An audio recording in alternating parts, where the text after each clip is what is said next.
Hello बच्चों, हम start करने जा रहे हैं वेव ऑप्टिक्स। ठीक है, चलिए सबसे पहले देखते हैं इस अध्याय में हम क्या सब पढ़ेंगे। इस अध्याय में हम ये 7 टॉपिक को पढ़ेंगे। 7 टॉपिक इंपॉर्टेंट है आपके बोर्ड के लिए। ठीक है, हाइगेन्स का सिद्धांत, हाइगेन्स के सिद्धांत का उपयोग करके अपरावर्तन अपवर्तन को साबित करना है, व्यतिकरण, यंग डबल स्लिट एक्सपेरिमेंट पढ़ना, विवर्तन, ध्रुवीकरण, प्रोडाइड और ध्रुवन, ये सभी हमको पढ़ना है। चलिए स्टार्ट करते हैं। सबसे पहले हम हाइगेन्स का सिद्धांत पढ़ते हैं।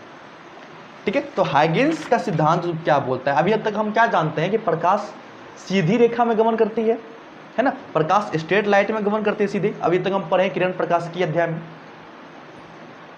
तरंग प्रकाश के अध्याय में हाइगेन्स से पहले भी बहुत साइंटिस्ट आए, पर हाइगेन्स का थ्योरी ज़्यादा सूटेबल लगा, मतलब ज़्यादा होता है ना, करेक्ट लगा, जिस कारण से हम हाइगेन्स के सिद्धांत को पढ़ते हैं।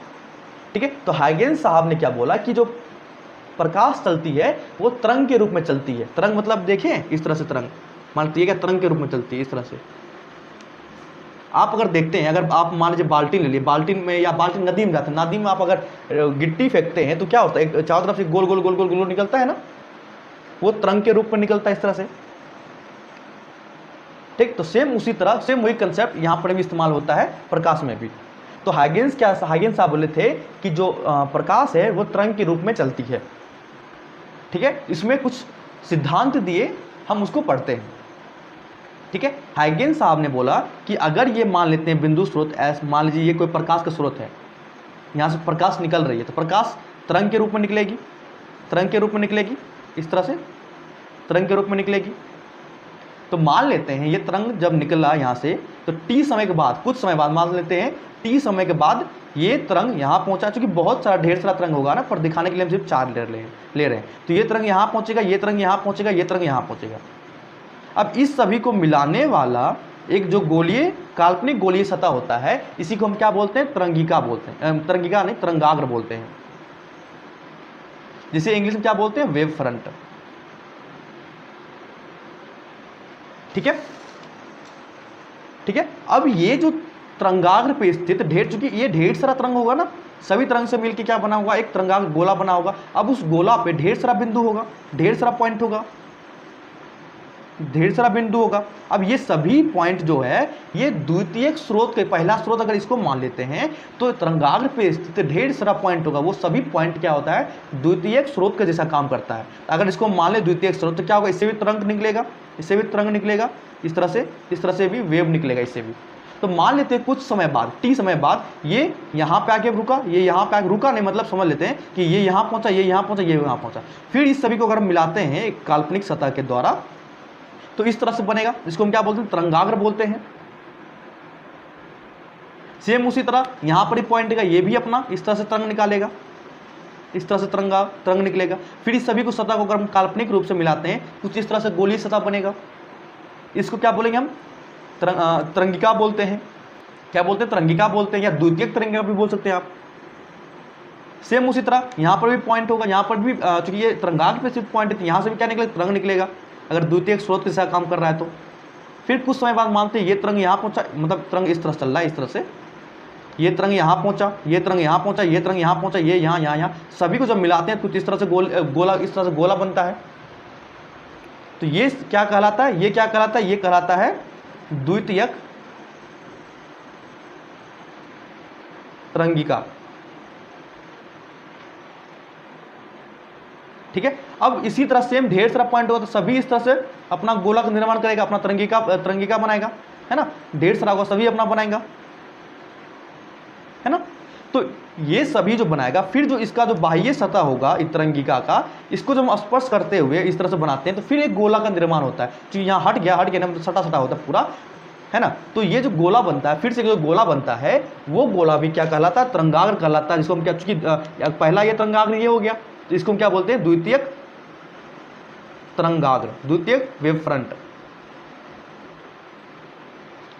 ठीक है, सेम इसी तरह अब ये भी तरंगाग्र हो गया, इस पे भी ढेर सारा पॉइंट होगा, ढेर सारा पॉइंट होगा। ये सभी पॉइंट क्या करेगा? एक स्रोत के साथ काम करेगा, फिर से तरंग निकलेगा, फिर ये भी गोला बनाएगा, फिर यहाँ पर भी पॉइंट होगा, इससे भी तरंग निकलेगा इस तरह से, तो ये भी गोला बनाएगा। सेम उसी तरह ढेर सारा गोला इस पर भी बन जाएगा, मतलब ढेर सारा तरंगिका इस पर भी बन जाएगा। फिर सबको स्पर्श करेंगे तो कुछ इस तरह से बनेगा। सेम उसी तरह आगे बढ़ते जाएगा इस तरह से। तो ये सभी क्या कहलाएगा? तरंगाग्र। क्या कहते हैं इसको? तरंगाग्र, या इंग्लिश क्या बोलते हैं? Wave front.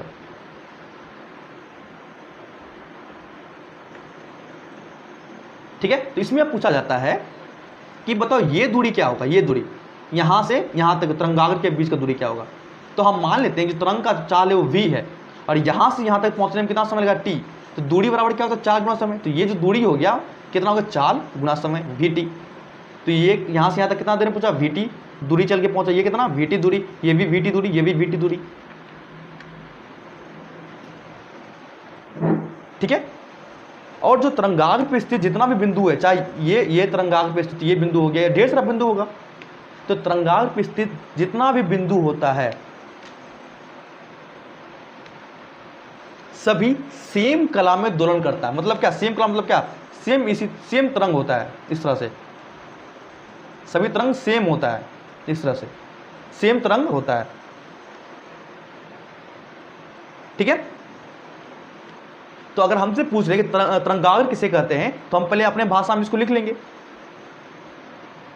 ठीक है, तरंगाग्र किसे कहते हैं या वेव फ्रंट किसे कहते हैं, हम लिखेंगे अपने भाषा में कि बिंदु स्रोत से निकलने वाले तरंग जब t समय में d दूरी चलता है, t समय में vt दूरी चलकर किसी एक पॉइंट पे, मतलब अपना भाषा में बोलना, किसी एक पॉइंट पे जब vt दूरी चलने के बाद तरंगाग्र vt दूरी चलने के बाद यहाँ पहुँचता है, तो जब हम इस पर एक काल्पनिक गोलीय सतह बनाते हैं, तो वो क्या कहलाता है? तरंगाग्र कहलाता है।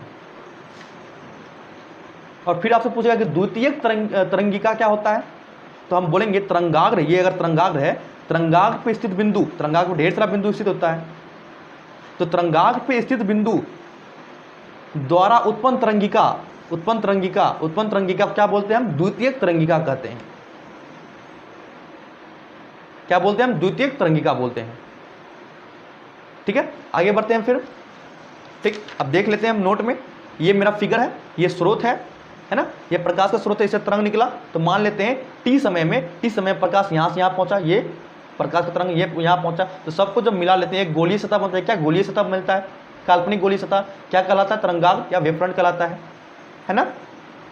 सेम उसी तरह इस पे तरंगाग्र पे स्थित ढेर सारा बिंदु होगा, ढेर सारा पॉइंट होगा, उससे भी तरंग निकलेगा। फिर इसको हम जब काल्पनिक गोलीय सतह बनाते हैं कुछ इस तरह से बनता है, इसको क्या बोलते हैं? द्वितीयक तरंगिका बोलते हैं, है ना। तो अब फिर इस सभी तरंगिका को अगर हम स्पर्श करते हुए बनाते हैं एक गोला, इसको ये क्या कहलाता है? तरंगाग्र कहलाता है। सेम उसी तरह इस पर भी ढेर सारा बिंदु होगा, वो भी अपना द्वितीयक तरंगिका या तृतीयक तरंगिका, मतलब तरंगिका सेम, मतलब समझो तरंगिका निर्माण करेगा, ये तरंगिका बनाएगा। ठीक है, वो सभी तरंगिका ढेर सारा इधर बनाएगा, फिर उसको स्पर्श करते हुए गोला बनाएंगे, तो वह क्या कहलाएगा? तरंगाग्र कहलाएगा। ठीक है, आगे बढ़ते हैं, कुछ नोट पॉइंट उसको देख लेते हैं कि एक तरंगाग्र पे जितने भी पॉइंट होते हैं वे सेम फेज में दोलन करते हैं, मतलब वही सेम फेज में दोलन करते हैं। फेज वगैरह सब आगे है, वो अच्छे समझ जाइएगा। तो समझ लीजिए अभी सेम फेज में दोलन करते हैं, मतलब जो तरंग होता है वो एक जैसा होता है, अभी इतना समझ लीजिए।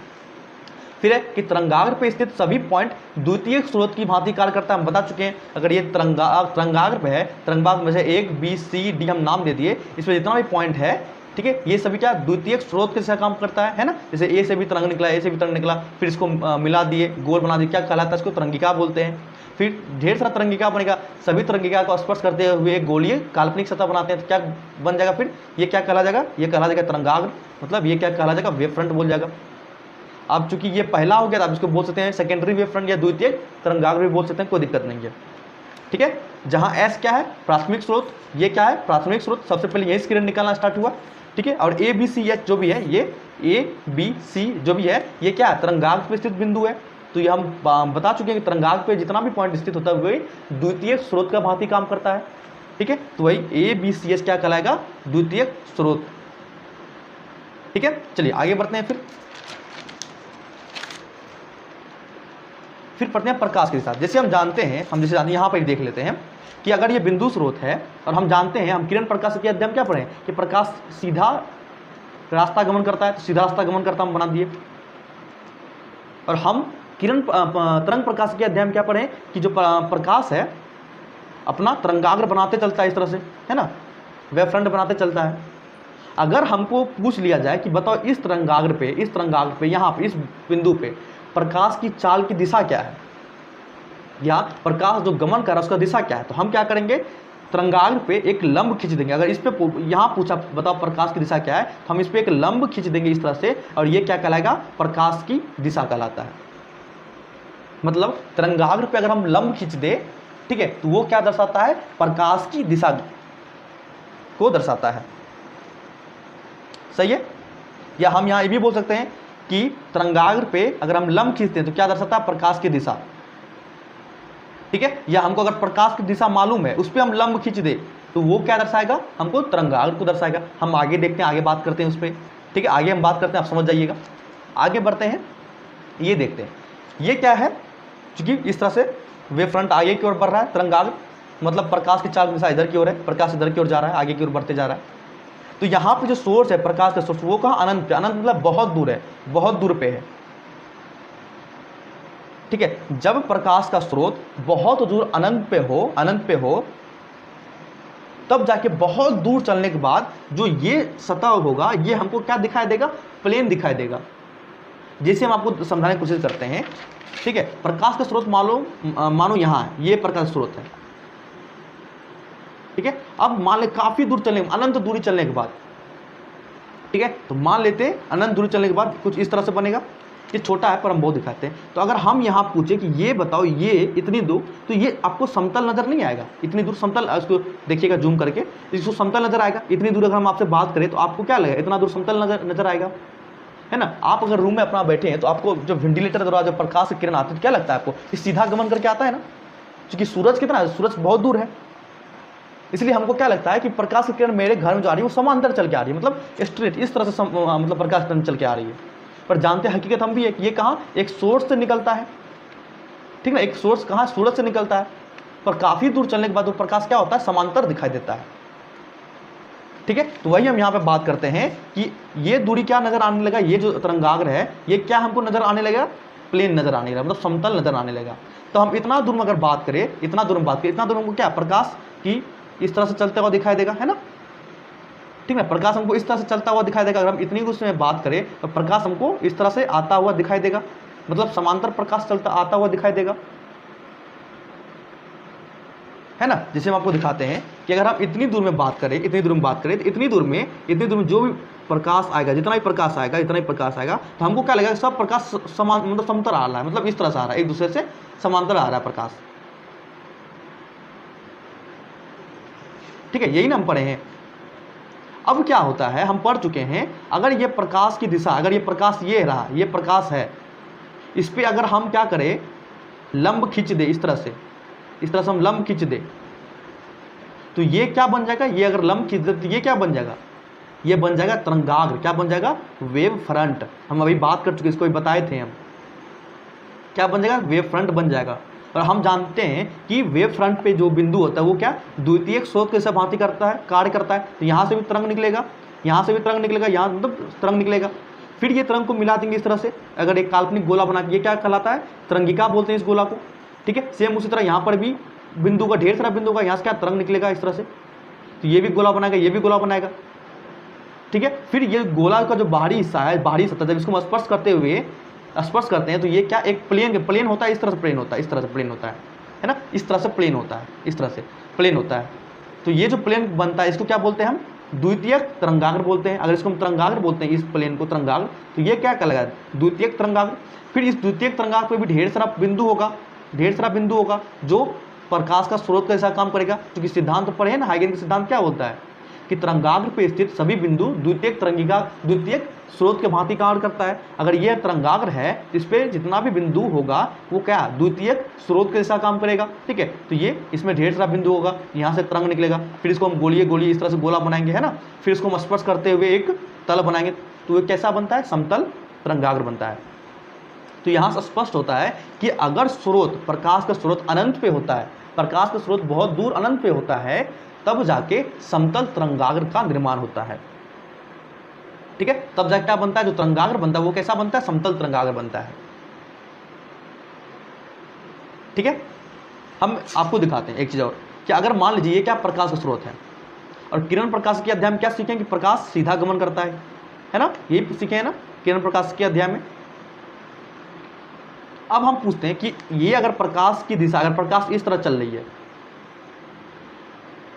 इस पे हम क्या करो, लंब खींच दो, लो भाई इस पे हम लंब इस तरह खींच दिए, इस पे भी लंब खींच दो, हम इस तरह से इसको लंब खींच दिए, इसको इस पे भी लंब खींच दो, इस प्रकाश की दिशा पे ना, इस पे भी लंब खींच दो, हम इस पे लंब खींच दिए। तो ये सभी को जब मिलाते हैं कुछ इस तरह से बनता है। सेम उसी तरह आगे भी करते हैं, कुछ इस तरह से बनेगा, आगे बढ़ेगा। तो ये क्या बन रहा है, ये क्या बन रहा है, ये तरंगाग्र कहलाता है। ये क्या कहलाता है, तरंगाग्र। मतलब अगर जो प्रकाश की दिशा है ये, अगर प्रकाश की दिशा ये है, इस पर अगर हम लंब खींच दे, लंब खींचते जाए और उस सभी को अगर मिलाते हैं तो क्या बनता है, तरंगाग्र बनता है। ठीक है। तो यहां से दो सवाल आपको बोर्ड में पूछा जा सकता है, उठता है कि अगर स्रोत अनंत पे हो, अगर स्रोत प्रकाश का स्रोत अनंत पे हो तो कैसा तरंगाग्र बनता है। तो हम बोलेंगे अगर प्रकाश का स्रोत अनंत पे हो तो समतल तरंगाग्र बनता है। ठीक है।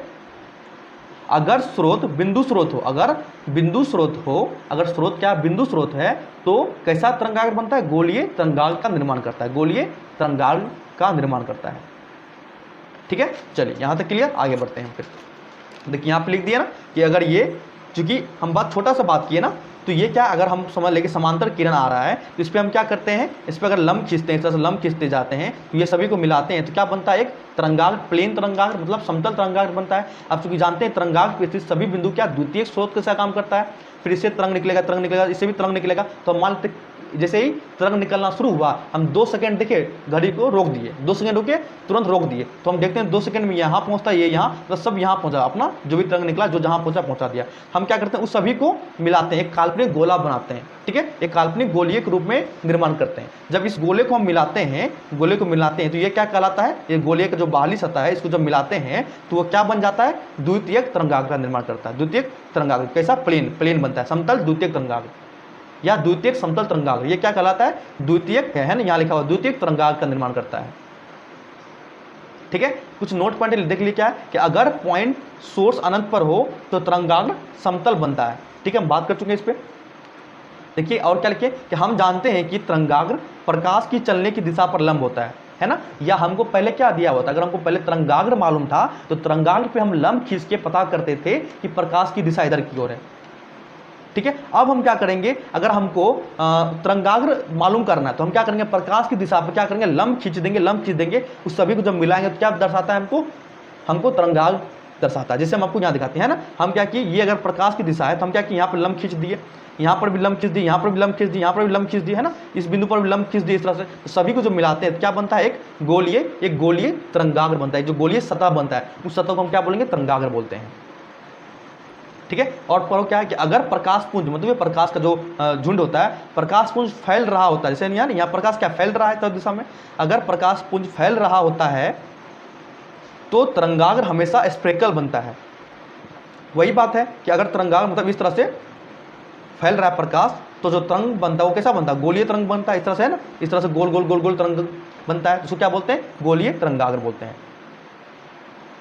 ठीक है। एक बार फिर से सुना देते हैं कि अगर प्रकाश पुंज फैल रहा है, या प्रकाश पुंज क्या है, फैल रहा है, अगर प्रकाश पुंज फैल रहा होता है तो तरंगाग्र हमेशा स्पेक्ल मतलब गोला बनता है ना। ये तरंगाग्र कैसा है, गोलीय बनेगा। यहाँ पर हम दिखाया आधा है पर है किसे, गोल पूरा गोल बनता है इस तरह से।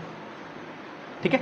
एक सवाल है कि प्लेन वेव फ्रंट दिया हुआ है, ठीक है, बताए प्रकाश की चलने की दिशा क्या। अगर हम आपसे पूछ दे कि ये एक प्लेन, एक समतल तरंगाग्र दिया हुआ है, इस पे प्रकाश की दिशा क्या होगी, तो हम बोलेंगे क्या, इस तरंगाग्र पे ढेर सारा बिंदु होगा, है ना, उस बिंदु को भी बिंदु पर से क्या करें, इस तरंगाग्र पे लंब खींच दो, इस तरह से लंब खींच दो, इस तरह से लंब खींच दो, इस तरह से लंब खींच दो। तो ये जो लंब होगा ना, ये क्या दर्शाता है, प्रकाश की दिशा को दर्शाता है, प्रकाश की जो चलने की दिशा है उसको दर्शाता है। ठीक है। ठीक, यहाँ पे हाइगेंस का जो सिद्धांत है ये खत्म हुआ। एक बार हम रिवीजन कर ले। ठीक है। हम क्या सब पढ़े, तरंग जो स्रोत होता है प्राथमिक स्रोत पर है, फिर हम क्या पढ़े, प्राथमिक स्रोत से क्या निकलता है, प्रकाश निकलता है, किस रूप में, तरंग के रूप में। मान लेते हैं टी समय बाद वो कहीं कुछ दूरी चलता है, कितना वीटी दूरी चलता है।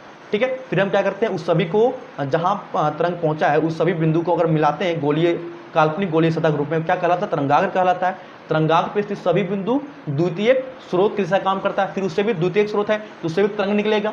ठीक है, उसको भी जब मिलाएंगे तो वो क्या कहलाता है, जो गोल गोल गोल मतलब क्या बोलते हैं, तरंगिका बोलते हैं। फिर तरंगिका को स्पर्श करने वाला जो सतह बनाते हैं गोली सतह, काल्पनिक गोली सतह, वो क्या कहलाता है, तरंगाग्र या द्वितीयक तरंगाग्र। फिर उसी तरह तरंगाग्र आगे बढ़ते चलता है।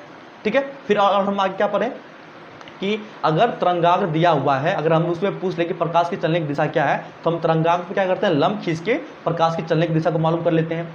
ठीक है, और क्या पढ़े कि अगर प्रकाश का स्रोत अनंत पे है, अगर प्रकाश का स्रोत अनंत पे है, तब जाके जो तरंगाग्र होगा वो कैसा तरंगाग्र होगा, समतल तरंगाग्र का निर्माण होगा। ठीक है, ये हम पढ़ लिए। और क्या पढ़े कि अगर प्रकाश का किरण फैल रहा होता है, अगर प्रकाश किरण फैल रहा होता है तब कैसा तरंगाग्र का निर्माण होता है, तब गोलीय तरंगाग्र का निर्माण होता है। ये सभी चीज़ हम यहाँ तक अभी पढ़ चुके हैं। चलिए आगे बढ़ते हैं। फिर ये बहुत ज़्यादा इंपॉर्टेंट चीज़ है, इसको पहले समझ लेते हैं। ठीक है, हाइगेंस सिद्धांत द्वारा समतल तरंगों का परावर्तन एवं अपवर्तन। तो बोलिए सर परावर्तन और अपवर्तन तो हम पहले पढ़ चुके हैं, तो अब क्या पढ़ेंगे, वो हम पढ़े हैं कब, जब किरण प्रकाश के, यहाँ क्या तरंग प्रकाश के, तरंग में हम पढ़ेंगे। तो हमको सिद्ध वही करना है, प्रकाश का परावर्तन का नियम क्या होता है, कोण आई बराबर कोण आर, वो सिद्ध करना है। परावर्तन अपवर्तन, जो कि दोनों में से कोई एक पूछेगा। ठीक है, आपको तैयार दोनों में से कोई एक करना है, जो आपको आसान लगेगा आप तैयार कर लीजिएगा। ठीक है, अगर समझ गए तब दोनों आसान लगेगा। अपवर्तन क्या होता है, μ1 sin i बराबर μ2 sin r, स्नेल का नियम होता है, तो हमको ये दोनों साबित करना है।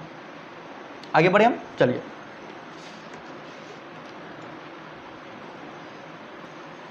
हम पहले क्या करते हैं, कोई भी रफ पेज ले लेते हैं। चलिए हम इस तस्वीर को, इस चित्र को समझते हैं।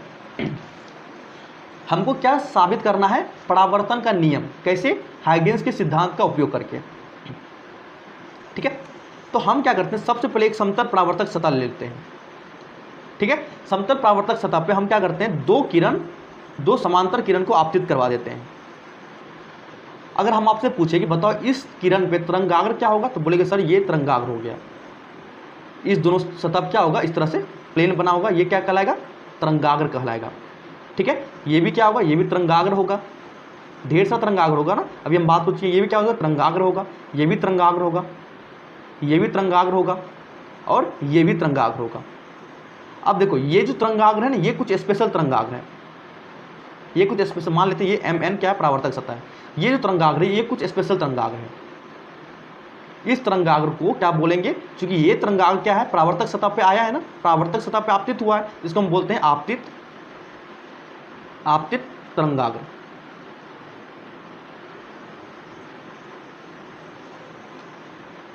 ठीक है, इसको क्या बोलते हैं, आपतित तरंगाग्र। और परावर्तन में हम क्या पढ़े हैं कि आपतित किरण और अभिलंब के बीच को उनको आपतन कोण बोलते हैं ना। तो यहाँ पे हम पढ़ेंगे कि परावर्तक सतह, ये क्या है, परावर्तक सतह, लिख देते हैं यहाँ पे, परावर्तक सतह एवं आपतित तरंगाग्र के बीच के कोण को हम क्या बोलते हैं, आपतन कोण बोलते हैं। ठीक है, और आगे बात करें तो मान लेते हैं कि ये क्या, कोई भी किरण आ रहा है, क्या कर रहा है, कोई भी किरण आ रहा है। अब चूंकि किरण आ रहा है तो इसमें ये क्या है, ये तरंगाग्र है, ये क्या है, समतल तरंगाग्र है, हम बात कर चुके हैं। मतलब क्या, ये सोर्स का अनंत पे है सोर्स, और इस तरंगाग्र को क्या बोलते हैं, आपतित तरंगाग्र बोलते हैं। सही है, तो हम मान लेते हैं कि ये जो तरंगाग्र है कहाँ, ये बिंदु ए पे, परावर्तक सतह के बिंदु ए पे आके आपतित हुआ है। ठीक है, इस बिंदु को बी मान लो, इस बिंदु को सी मान लो। तो तरंगाग्र जो आ रहा है कुछ इस तरह से आ रहा है, तो देखना तो समझिएगा। तो तरंगाग्र इस तरह समतल तरंगाग्र है, इस तरह से आ रहा है, इस तरह से आ रहा है, इस तरह से आ रहा है, इस तरह से आ रहा है, इस तरह से आ रहा है ना। मतलब ये जो किरण पे जो ये तरंगाग्र का ये भाग था, ये इस परावर्तक सतह को छू लिया, टच कर लिया। जब ये इसको टच करता है तब ये किरण कहाँ होता है, यहीं होता है। मतलब जब ये किरण इस सतह को छू लेता है तो ये किरण कहाँ, यहाँ यहीं होता है ना, यही ये किरण है। तो ये है क्या, आपतित तरंगाग्र है ना। आप समझिएगा, आप अगर नहीं समझ रहे हैं तो हम देखते हैं, कुछ भी उदाहरण लेके समझ सकते हैं। मान लीजिए ये तरंगाग्र, क्या मेरा ये तरंगाग्र है, समतल तरंगाग्र है, क्यों, क्योंकि ये समांतर किरण है। तरंगाग्र आ रहा है, आ रहा है, आ रहा है, आ रहा है, आ रहा है, आ रहा है, आ रहा है, ये लो भाई टकरा गया। मतलब इस किरण पे जो ये तरंगाग्र का भाग था, ये तरंगाग्र इस पर टकरा गया, या ये किरण क्या होगा, इस सतह को छू लिया। जबकि ये किरण कहाँ, यहाँ बी पे पहुँचा है। मतलब जब ये किरण इस सतह को छू लिया, ये किरण कहाँ है, बी पे ही पहुँचा है ना, ये बी पे ही पहुँचा। ठीक है, तो हम मान लेते हैं ये प्रकाश की चाल कितना v है, मतलब प्रकाश जो आ रहा है कितना v के गति से आ रहा है। अब क्या होगा, चूंकि हम जानते हैं तरंगाग्र पे जो स्थित सभी बिंदु क्या कहलाता है, द्वितीयक स्रोत का जैसा काम कराता है। ठीक है, तो इससे क्या निकलेगा, तरंग निकलेगा, है ना, कुछ इस तरह से तरंग निकलेगा, तरंग निकलेगा। इस सभी को जो मिला लेंगे ये क्या बन जाएगा बाबू, तरंगाग्र बन जाएगा, है ना, तरंगाग्र बन जाएगा। तो जब तक ये किरण B से C पहुंचता है तब तक ये किरण यहां से यहां पहुंच जाता है, यहां से यहां, ये पॉइंट E मान लेते हैं, कहां, A से E पहुंच जाता है। क्योंकि सभी दिशा में किरण जा रही है, ऐसा बात नहीं कि इधर ही चल रहा है, सभी दिशा में जा सकती है, पर हम एक केस लिए कि ये इधर चल रहा है। ठीक है, तो जब तक B से C चल आया किरण, वो यहां से यहां चला गया, आ गया, A से E पहुंच गया किरण। तो इससे मतलब चलता है कि BC जो दूरी होगा वो AE की दूरी के बराबर होगा। क्यों, क्योंकि जब ये यहाँ पहुँचेगा तब तक ये किरण यहाँ से यहाँ पहुँच जाएगा। तो BC दूरी क्या हो जाएगा, दूरी क्या हो, चाल, तो प्रकाश की चाल V है, तो मान लेते हैं समय कितना लगा यहाँ से यहाँ पहुँचने में, T, तो दूरी क्या होगा, VT। मतलब प्रकाश जब यहाँ से यहाँ पहुँचा तब ये कहाँ, A से E पहुँच गया, तो ये दूरी B से C दूरी क्या हो गया, VT हो गया। तो ये दूरी क्या हो जाएगा, AE, ये भी VT हो जाएगा, ये भी क्या हो जाएगा, VT दूरी हो जाएगा। ठीक है, अब इसको हम थोड़ा साफ सुथरा करके बनाते हैं। यहाँ पे देखिए कुछ इस तरह से, ये बिंदु A है, ये MN परावर्तक सतह है, ये बिंदु C है, ये बिंदु B है, और ये क्या है, आपतित तरंगाग्र, ये क्या है, तरंगाग्र, ये क्या है, दूरी VT है। ठीक है, और यहाँ से यहाँ तक का दूरी क्या है, VT। ये पॉइंट क्या है, E, कुछ इस तरह से है ना, देखो तो इस तरह से।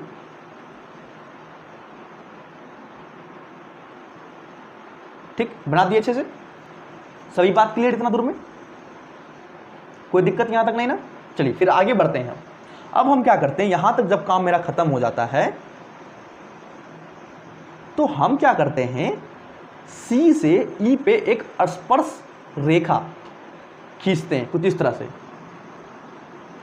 ये स्पर्श रेखा हमको परावर्तित तरंगाग्र कहलाता है। ये जो CE जो है, C से जो स्पर्श रेखा, इसको क्या बोलते हैं, परावर्तित तरंगाग्र कहलाता है, परावर्तित तरंगाग्र। और ये क्या कहलाता है, AB कहलाता है आपतित तरंगाग्र कहलाता है, आपतित तरंगाग्र कहलाता है। और आपने पढ़ा होगा अगर मैथ में थोड़ा सा भी, कि अगर ये क्या है, कोई सर्किल है या कोई गोला है, इसके सतह, मान लो अगर ये क्या उसका त्रिज्या है, इसके सतह पे अगर इस बिंदु पर हम कोई स्पर्श रेखा खींचते हैं तो ये दोनों आपस में 90 डिग्री कोण बनाता है, मतलब एक दूसरे पर लंब होता है। तो ये देखो तो सेम उसी तरह ना, अगर ये त्रिज्या हो गया इसका, इस पर क्या ये स्पर्श रेखा मान लेते हैं, तो ये क्या होगा, ये दोनों आपस में क्या होगा, परपेंडिकुलर लंब होगा, और ये भी तो आपस में लंब होगा ना, है ना। अब चूंकि ये क्या है, ये भी क्या है, तरंगाग्र है ना, और ये क्या है, किरण आ रहा है, ये जो समांतर किरण आ रहा है, और ये भी क्या है, समांतर किरण पे क्या है, तरंगाग्र है, तो 90 डिग्री होगा, समतल मतलब एक दूसरे पे लंब भी होगा। तो ए भी क्या हो गया, आपतित तरंगाग्र, और हम C से E मिलाते हुए एक स्पर्श रेखा खींचते हैं, E क्या कहलाएगा, परावर्तित तरंगाग्र। ठीक है, अब वही परावर्तक सतह और परावर्तित तरंगाग्र के बीच के कोण को क्या बोलेंगे हम, परावर्तन कोण R। और आपतित तरंगाग्र और परावर्तक सतह के बीच के कोण क्या बोलेंगे हम, I, क्या, आपतन कोण। अब देखो तो इसको हम थोड़ा सा यहाँ पे क्लियर बनाते हैं, देखो सुंदर से बनाते हैं। ये A हो गया, देखते जाना आप फिगर को देखिए, मेरा पेन को देखिए, C हो गया। ठीक है, फिर इसको हम यहाँ से मिला लेते हैं, ये पॉइंट हो गया B, और इसको यहाँ से मिला दिए, ये क्या है, लंब है, कोई दिक्कत। BC कितना है, VT दिया हुआ है, और ये कोण क्या है, नहीं ये कोण, हाँ ये कोण कुछ नहीं दिया। अब इसके बाद क्या है, यहाँ से देखिए तो इस तरह से है, ये पॉइंट E है, और ये दोनों आपस में परपेंडिकुलर है, और ये कितना कोण I है, ये कोण R है। ठीक है, यही चित्र बनाए ना यहाँ पे, यही चित्र बनाना यहाँ पे। अब हम क्या करते हैं, इसमें त्रिभुज ABC को देखो, त्रिभुज ABC को, ABC ये त्रिभुज को देखो, इसको हम उठा के बाहर निकाल के आते हैं, देखो तो कुछ इस तरह से बनेगा। ये B लंब है तो हम B पे इस तरह से लंब खींच दिए, ये A हो गया I, और ये क्या बचा, C बचा, है ना। कुछ इसी तरह है, इसको उठा के हम इस तरह पहुंचा दिए। ठीक है, अब हम आपसे अगर पूछे साइन I का मान बताओ क्या होगा, साइन I क्या होगा, लंब क्या है, BC बटे कर्ण, AC, है ना। ये क्या हो गया, सामने वाला भुजा लंब हो जाएगा, और ये जो सटा हुआ सीधा भुजा तो वो क्या होता है, आधार होता है। आधार को हम बेस बोलते हैं। ये क्या, लंब P, और ये क्या, कर्ण कहलाता है। त्रिकोणमिति है थोड़ा मोरा, ठीक है। तो साइन थीटा क्या होगा, साइन आई का मान क्या होगा, लंब बटे कर्ण। ये सब बेसिक है, 10th का बात है ये, ठीक है। यहां से ये निकल गया। अब त्रिभुज ACE में देखो, त्रिभुज क्या है, ACE में देखो कुछ इस तरह से है, उल्टा बन गया, कुछ इस तरह से EAC, ये कोण R है, और ये क्या है, एक दूसरे पे लंब है। ये दोनों क्या, एक दूसरे पे लंब है, परपेंडिकुलर 90 डिग्री है। तो ये कोण R है। तो हम आपसे पूछे साइन R के मान बताओ क्या होगा, साइन R, तो हम बोलेंगे लंब, लंब क्या होगा, AE बटे कर्ण, कर्ण क्या होगा, ये, ठीक है, AC। यहां से क्या निकल गया, हमको साइन I निकल गया, और क्या निकल गया यहां से, साइन R निकल गया। ये हो गया ना, इसके सामने भुजा लंब हो जाएगा, सही है। यहां तक कोई दिक्कत नहीं। चलिए हम आगे बढ़ते हैं, थोड़ा सा एक रफ पेज लेते हैं। चलिए यहाँ कुछ बचा, हमको यहाँ से क्या निकला भैया, यहाँ से हमको निकला कि साइन I बराबर और साइन R बराबर क्या निकला, देखते हैं। साइन I निकला BC बटे AC, और साइन R AE बटे AC। तो AE बटे AC क्या निकला, साइन R, है ना। देखो तो यहाँ पे साइन R AE बटे AC, और साइन I क्या निकला, BC बटे AC, BC बटे AC, ठीक है। और अभी हम क्या जाने हैं भैया, देखो तो ये कि BC और AE आपस में बराबर है। क्यों, क्योंकि जब तक ये किरण B से C पहुंचती है, ये किरण, ये जो किरण आ रही है, ये A से E पहुंच जाती है। तो BC और AE आपस में बराबर, किसके बराबर है, VT के बराबर है, ठीक है। तो BC को हम लिख सकते हैं VT बटे AC, और AE को भी लिख सकते हैं VT बटे AC। अगर इसको हम समीकरण 1 मान ले, इसको समीकरण 2 मान ले, तो हम देखते हैं समीकरण का RHS बराबर है आपस में, है ना। जब समीकरण 1 और समीकरण 2 का RHS बराबर है, इसका मतलब क्या, RHS भी बराबर होगा, RHS भी बराबर होगा। तो हम जानते हैं कि ये सभी काम क्या होता है, बहुत छोटे लेवल पे होता है। जब बहुत छोटा हो तो थीटा क्या होता है, साइन थीटा के बराबर हो जाएगा, और ये किसके, टेन थीटा के बराबर हो जाएगा। तो यहाँ से हम साइन थीटा को लिख सकते हैं थीटा मतलब I बराबर R। तो यही तो हमको साबित करना था, यही नहीं होता परावर्तन का नियम, कोण I बराबर कोण R। तो यहाँ से ये क्या होता है, साबित होता है कि कोण I बराबर कोण R, परावर्तन का नियम हाइगेंस के सिद्धांत के अनुसार, ठीक है। समझ में आया होगा, उम्मीद करते हैं आपको। चलिए हम इसको आप दिखाते हैं चित्र से, ठीक है। चित्र आप पहले 2 मिनट देख लीजिए, ठीक है। हम इसको एक्सप्लेन करते हैं। ये क्या, MN एक परावर्तक सतह है, ये किरण आता है यहाँ पे टकरा के, और उसी तरह ये क्या है, यहाँ पे ढेर सारा क्या तरंगाग्र होता है। तो ये क्या, AB क्या एक तरंगाग्र है, AB एक तरंगाग्र है। जब तक ये किरण B से C पहुँचता है, ये A से E पहुँच जाता है ना, ये A से E पहुँच जाता है। जब तक ये किरण B से C पहुँचता है, ये A से E पहुँच जाता है। मतलब ये दूरी और ये दूरी आपस में बराबर है VT का। और अपवर्तित मतलब आपतित तरंगाग्र और परावर्तक सतह के बीच को क्या बोलते हैं, आपतन कोण। और परावर्तित तरंगाग्र और ये परावर्तक सतह के बीच के कोण क्या बोलते हैं, परावर्तन कोण। तो हमको क्या सिद्ध करना है, परावर्तन का नियम हाइगेंस के सिद्धांत के अनुसार, ठीक है। फिर आगे देखते हैं क्या लिखे हम। क्या किए, माना MN एक समतल परावर्तक सतह है, ठीक है। माना t = 0, मतलब समय जब 0 हो, शुरू में समय पर एक समतल तरंगाग्र AB परावर्तक सतह MN पर आपतित होता है ना, MN पे ये AB तरंगाग्र आपतित होता है। यहाँ I आपतन कोण तथा R परावर्तन कोण है। माना t समय के बाद तरंगाग्र B से C पहुंचता है। ये तरंगाग्र कहाँ, ये तरंगाग्र जब तक ये B से C पहुंचता है, माना t समय के बाद तरंगाग्र B से C बिंदु तक पहुंचता है, जहां V और C कितना दिया हुआ है, VT। अभी हम बात कर चुके हैं इसके बारे में, ठीक। फिर आगे बढ़ते हैं। हाइगेंस के सिद्धांत के अनुसार बिंदु A से उत्पन्न द्वितीयक तरंगिका की त्रिज्या AE बराबर VT होगी, है ना। ये त्रिज्या हम बात कर चुके हैं, AE बराबर क्या होगा, VT होगा। फिर आगे बात करते हैं। इस द्वितीयक तरंगिका पर स्पर्शी तथा बिंदु C से गुजरने वाली तल अर्थात CE परावर्तित तरंगाग्र को निरूपित करेगी। हम ये दर्शा चुके हैं ना, ये क्या होगा, परावर्तित तरंगाग्र को निरूपित करेगा, ठीक है। सही है यहाँ तक। CE परावर्तित तरंगाग्र को निरूपित करेगा, बता चुके हैं। तो चित्र ABC में चलो देखा लेते हैं, चित्र कहाँ गया भैया, है ना।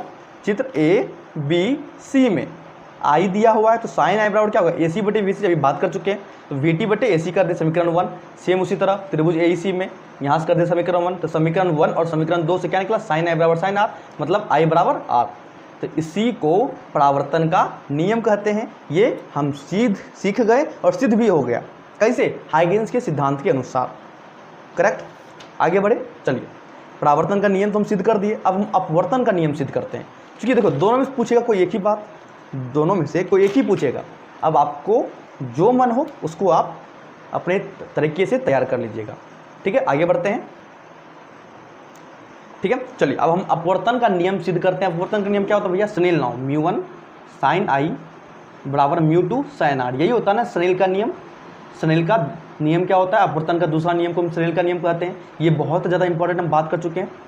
ठीक है, इससे हम सिद्ध करते हैं अपवर्तन का नियम। ठीक है, इसको सिद्ध करते हैं किससे, तरंग, हाइगेन्स के तरंग सिद्धांत से। ठीक है, उससे पहले हम कुछ समझ लेते हैं। चलिए हम पहले इसको थ्योरी समझ लेते हैं, किस तरह से काम करता है। सेम वही है जैसे अभी हम पढ़े परावर्तन में, सेम उसी तरह है। ठीक है, परावर्तन में क्या होता है, प्रकाश टकरा के उसी माध्यम में रह जाता है। पर इसमें क्या होता है ना कि प्रकाश एक माध्यम से दूसरे माध्यम में प्रवेश करता है, बस यही, और कुछ नहीं है। मतलब प्रकाश विरल माध्यम से सघन माध्यम में प्रवेश करता है और इससे ज़्यादा कुछ नहीं है। ठीक है, मान लेते हैं ये क्या, विरल माध्यम मतलब हवा मान लो, जिसका अपवर्तनांक μ1 है, उसमें प्रकाश की चाल क्या है, v1 है। ठीक है, सेम उसी तरह प्रकाश जब टकरा के अंदर घुसेगी, सघन माध्यम में घुसेगी, तो मान लेते हैं इस माध्यम का अपवर्तनांक μ2 है और उसमें प्रकाश की चाल, चूंकि प्रकाश की चाल चेंज होगी, क्या हो जाएगा, v2 हो जाएगा। सेम उसी तरह किरण आया और ये क्या हो गया, आपतित तरंगाग्र। ये क्या कहलाएगा, ये भी आपतित तरंगाग्र। बात कर चुके हैं पिछले परावर्तन के नियम में किस तरह से सिद्ध किया जाता है आपतित तरंगाग्र, है ना। पिछला जो परावर्तन का नियम सिद्ध किया उसमें आपतित तरंगाग्र को हम समझे अच्छे से, है ना। तरंग, ढेर सारा तरंगाग्र आएगा। ये तरंगाग्र जो पहले परावर्तक सतह को स्पर्श करेगा वो क्या कहलाएगा, आपतित तरंगाग्र कहलाएगा।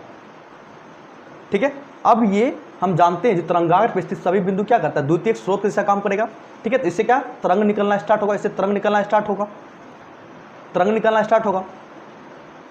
ठीक है, तो हम देखते हैं इसे तरंग जब निकलना स्टार्ट होगा तो टी समय के बाद जब तक ये तरंगाग्र जो है, ये तरंगाग्र ए बी तरंगाग्र बी से सी पहुंचता है, ये तरंगाग्र जो है ये बी से सी पहुंचता है। ये जो ये किरण है या जो ये तरंगाग्र है ये बी से सी पहुंचता है। हम शायद पिछले में किरण बोल लेते तो मिस्टेक हो गया, उसको सुधार लीजिएगा। ठीक है, हो सकता है कि जल्दबाजी में ना तो निकल जाता है। तो जो तरंगाग्र है, तरंगाग्र में किरण तो पहुंच ही गया ना, किरण दोनों एक साथ पहुंच गया, तरंगाग्र नहीं पहुंचा ना, तरंगाग्र होना चाहिए। ठीक है, गलती सुधार लीजिएगा। ठीक है, तो ये तरंगाग्र जब तक बी से सी पे पहुंचेगा तब तक ये तरंग जो ये बिंदु ए से जो तरंग निकल रहा है द्वितीयक स्रोत के जैसा काम करता है ना, इससे जो तरंग निकल रहा है ये यहाँ पहुँच जाता है। चारों दिशा में फैलेगा तो हम मान लेते हैं ये यहाँ पहुँच जाता है। तो यहाँ क्या करेंगे, एक इस तरह से तरंगाग्र का निर्माण कर लेंगे। तो जब तक ये तरंगाग्र, ये जो ए बी तरंगाग्र है बी से सी पहुँचता है तब तक ये ए से ई पहुँच जाता है, ए से ई पहुँच जाता है। तो मान लेते हैं जब तक बी से सी पहुँचता है तो ये दूरी क्या होगा, ये दूरी कितना होगा, ये दूरी जो बी से सी तरंगाग्र पहुंचता है उतना ही ये दूरी होगा।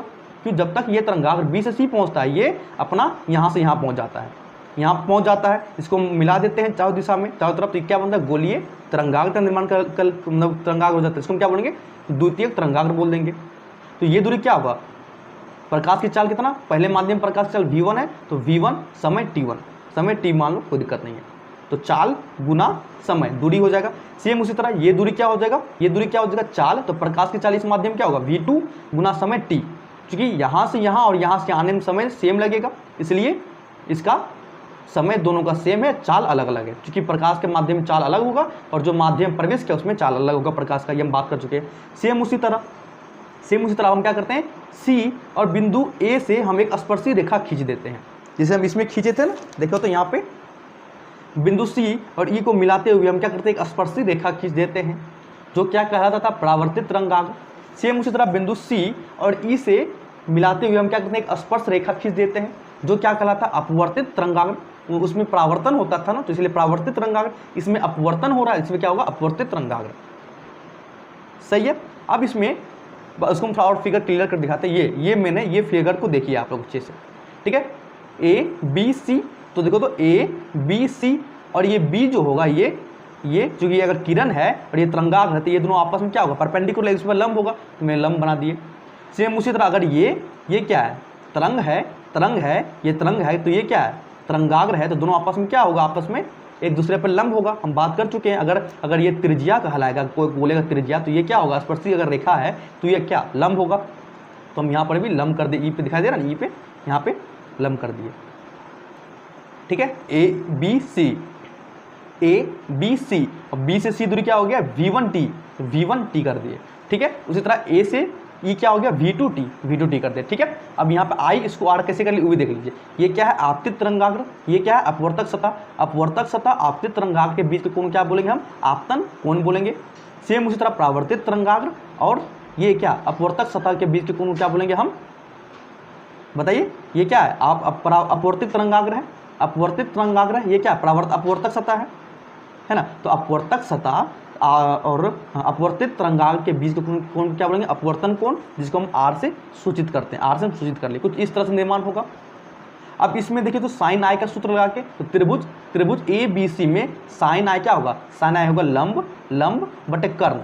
अगर ये कोण है तो इसके सामने वाला भुजा लंब हो जाएगा और ये क्या हो जाएगा, कर्ण हो जाएगा, है ना। थोड़ा मोड़ा त्रिकोणमिति आना चाहिए आपको। तो साइन आई क्या होगा, BC बटे AC, तो BC बटे AC कर दिए। साइन आर क्या होगा, इसके लिए लंब ये हो जाएगा, कर्ण ये हो जाएगा, क्या हो जाएगा AE बटे AC हो जाएगा, ठीक है। और BC कितना दिया हुआ V1T, तो BC V1T और AE क्या दिया हुआ, AE V2T दिया हुआ है, ठीक है। यहाँ तक कोई दिक्कत, ठीक है। आगे बढ़े। अब हम क्या करते हैं, इसको अगर समीकरण 1 मान ले, इसको समीकरण 2 मान ले, तो क्या कर दोनों को भाग दे दो, तो क्या हो जाएगा, यहाँ पर भाग देंगे तो साइन आई बटे साइन आर बराबर V1T बटे AC बटे V2T बटे AC।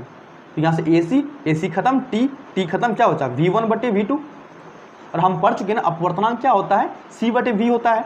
अगर पहले माध्यम का अपवर्तनांक होगा तो यहाँ क्या हो जाएगा, V1 हो जाएगा। और C क्या, प्रकाश की चाल जो 3 × 10⁸ मीटर पर सेकंड होती है, तो सब में कौन होता है। तो V1 की जगह हम क्या लिख सकते हैं, V1 की जगह क्या लिख सकते हैं, C बटे μ1 बटे V2 क्या होगा, C बटे μ2। तो इसको हल करते हैं तो C बटे μ1 गुना ये ऊपर चल गया, क्या होगा μ2 बटे C, तो C खत्म, तो क्या हो जाएगा साइन आई बटे साइन आर बराबर क्या हो गया यहाँ पर μ2 बटे μ1। तो इसको कोना कोनी गुना कर दो, क्या हो जाएगा μ1 साइन आई बराबर μ2 साइन आर। तो यही तो होता है स्नेल का नियम, यही तो हमको सिद्ध करना था, यही हमको सिद्ध करना था। तो यही अपवर्तन का नियम सिद्ध हो गया। कैसे, प्रकाश जो तरंग के रूप में आता है हाइगेंस के सिद्धांत के अनुसार, ठीक है। इसका हम थ्योरी देख लेते हैं कैसे करना है। चलिए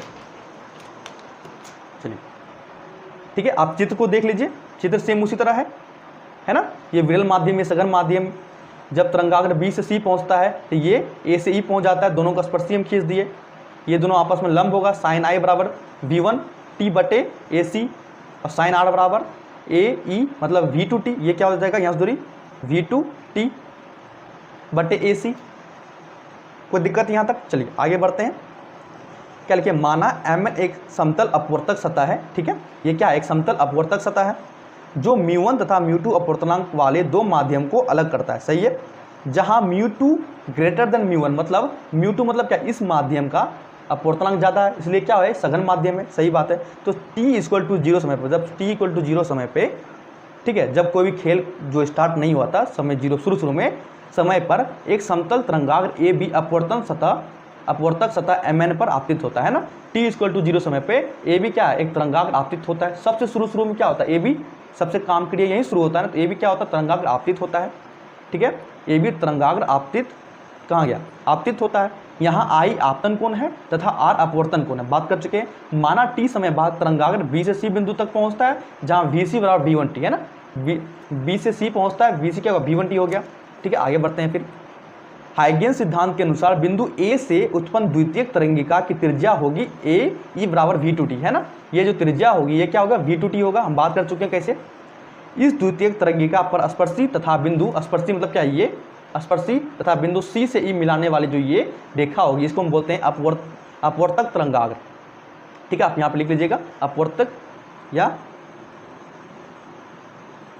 अपवर्तित तरंगाग्र। और ये क्या हो गया, परावर्तित तरंगाग्र। चलिए, परावर्तित नहीं, माफ करना, आपतित तरंगाग्र, ठीक है। उसके बाद C से गुजरने वाली अर्थात C से गुजरने वाली तल अर्थात CE अपवर्तित तरंगाग्र को निरूपित करता है ना। अभी जस्ट बात किया ना, ये ये क्या अपवर्तित तरंगाग्र को निरूपित करता है। चलिए फिर वही चित्र ABC में साइन आई निकाल लिए इस तरह से, साइन आर निकाल लिए इस तरह से, दोनों को है ना, देखिए दोनों को डिवाइड कर दिए तो क्या निकला μ2/c1। और हम जानते थे क्या होता है c बराबर, हम जानते हैं ना म्यू बराबर अपूर्णांक बराबर c/v होता है, बात कर चुके हैं। यहाँ से क्या निकला साइन आई बटे साइन आर बराबर μ2/μ1, तो यहाँ से कोना कोनी गुना करके μ1 साइन आई बराबर μ2 साइन आर। यही क्या है स्नेल का नियम, यही क्या है स्नेल लॉ ऑफ अपवर्तन है, मतलब अपवर्तन का स्नेल का नियम होता है। ठीक है, यही हमको सिद्ध करना था, ये हमको सिद्ध हो गया। ठीक है, तो ये बहुत ज़्यादा इंपॉर्टेंट है। आपको अगर पहली बार आप पढ़ रहे हैं तो थोड़ा समझ में नहीं आया होगा, कोई दिक्कत नहीं है, आप इसको 3 बार 4 बार बोल को लिखिएगा। ठीक है, तो अभी हम देख लेते हैं क्या सब टॉपिक पढ़ लिए हैं, कहाँ देखते। हाइगेंस का सिद्धांत पढ़ लिए, इंपॉर्टेंट था, और हाइगेंस के सिद्धांत के द्वारा परावर्तन अपवर्तन को सिद्ध कर दिए, ये दोनों पढ़ लिए। अब हम पढ़ने जा रहे हैं व्यतिकरण और यंग स्लिट एक्सपेरिमेंट, मतलब YDAC। ठीक है, ये पढ़ने जा रहे हैं। चलिए हम स्टार्ट करते हैं वो।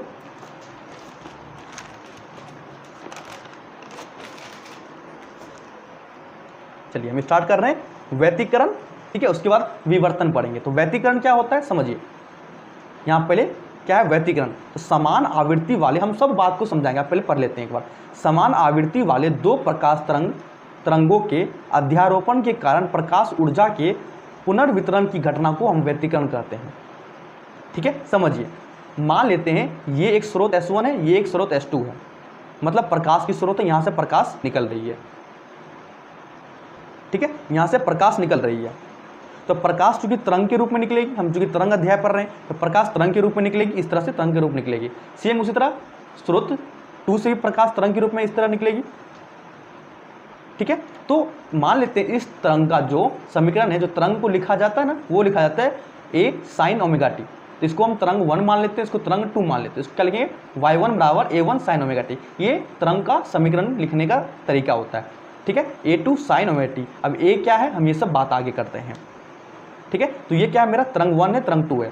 ठीक है, ये दोनों तरंग कहाँ बिंदु P पे आके मिला, बिंदु P पे आके मिला। अब इस P पे सब खेल P पे ही होता है, सब खेल क्या होता है P पे ही होता है। अगर ये दोनों तरंग, ये दोनों तरंग अगर समान आवृत्ति से आती है, समान आवृत्ति से आती है, समान फ्रीक्वेंसी से आती है, या दोनों का वेवलेंथ एक जैसा होता है। ठीक है, जैसे यहाँ समझते हैं फिगर, इस फिगर में ये क्या है P बिंदु है, ये बिंदु है।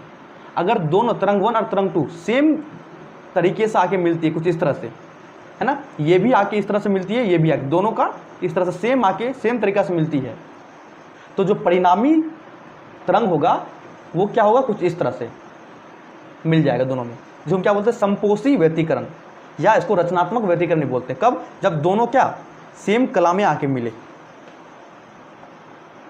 ठीक है, जब दोनों सेम आके मिले, मतलब अगर ये तरंग जा रहा है ये S1 से और ये S2 से, तो दोनों किस तरह से मिलना चाहिए, ये भी इस तरह से मिलना चाहिए और ये दूसरा वाला भी कुछ इस तरह से मिलना चाहिए। ठीक है, तरंग इस तरह से, दोनों क्या, दोनों सेम कला में मिलना चाहिए, सेम आवृत्ति का तरंग होना चाहिए।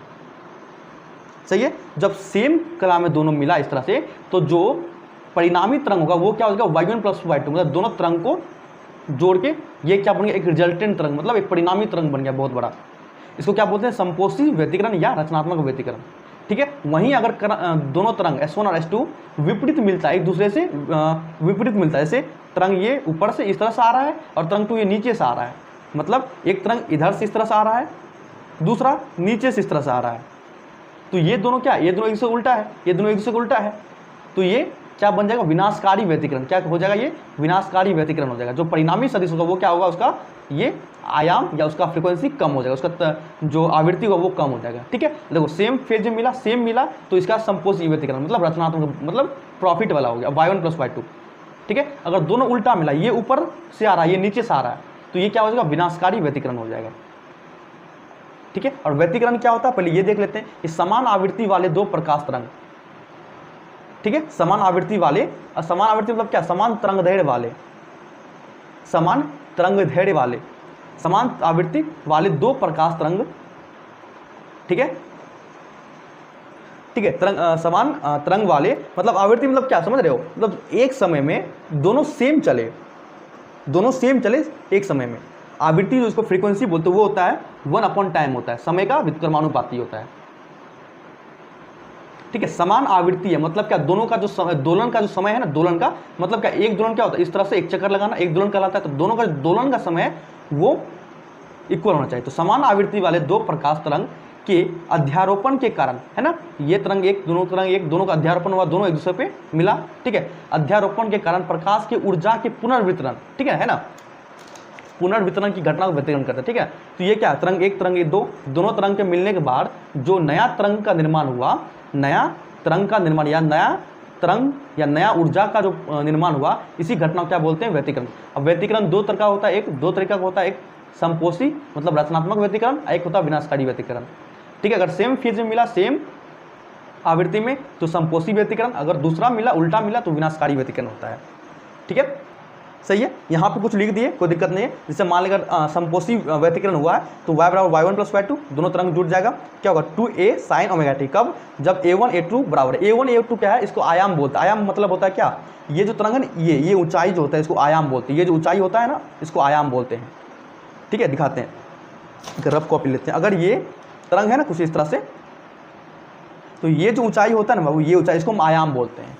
ठीक है, तो वही बोला, अगर आयाम दोनों का सेम हो, मतलब a1 और a2 बराबर हो, तो क्या हो जाएगा, y बराबर 2a sin ω t हो जाएगा। ठीक है, आगे बढ़े। अगर आयाम सेम नहीं हो तो ये सूत्र होता है, हम इसको आगे और अच्छे से समझाएंगे। चलिए आगे बढ़ते हैं। फिर देखिए यहाँ पर हम लिखें, जब प्रकाश की तीव्रता अधिकतम होती है तो ऐसे व्यतिकरण को संपोषी या रचनात्मक व्यतिकरण कहते हैं। ठीक है, या दो समान वेवलेंथ, दो समान तरंगदैर्घ्य की तरंग एक दूसरे पर अध्यारोपित होती है, संपोषी व्यतिकरण कहलाती है या रचनात्मक व्यतिकरण कहलाती है। ठीक है, आगे बढ़ते हैं। जब प्रकाश की तीव्रता कम होती है, जब प्रकाश की इंटेंसिटी, जब प्रकाश की तीव्रता कम होती है, तो ऐसे व्यतिकरण को विनाशकारी व्यतिकरण कहते हैं। ठीक है, अब कुछ शर्त है कि कब रचनात्मक व्यतिकरण होगा, कब विनाशकारी व्यतिकरण होगा, तो उस शर्त को याद करना बहुत ज़्यादा इंपॉर्टेंट है। इसको आप VVI लगा दो, ऑब्जेक्टिव में सवाल आपको इससे ही आएगा। रचनात्मक व्यतिकरण कब होगा, जब पथांतर कितना होना चाहिए, n लैम्डा होना चाहिए, और कलांतर क्या होना चाहिए, +2n पाई होना चाहिए, +2n पाई या 2n पाई आप बोल सकते हैं। अब ये सब पहली बार होगा तो कन्फ्यूजन होगा कि 2n पाई और n लैम्डा क्या है। ठीक है, ये क्या होता है, इसको आगे जब यंग डबल स्लिट एक्सपेरिमेंट पढ़ेंगे तब उसमें आपको हम बताएंगे कि n लैम्डा क्या होता है। ठीक है, अभी फिलहाल इतना समझ लीजिए कि रचनात्मक व्यतिकरण या संपोषी व्यतिकरण तब होगा जब कलांतर मतलब दोनों तरंग के बीच का कोण 2n पाई के रूप में होगा, जहां n बराबर क्या होगा, 1 2 3 4 5 मान लो कुछ भी, उस रूप में होगा। ठीक है, पथांतर क्या होता है, दोनों तरंग के बीच का जो दूरी बचता है उसको हम पथांतर बोलते हैं।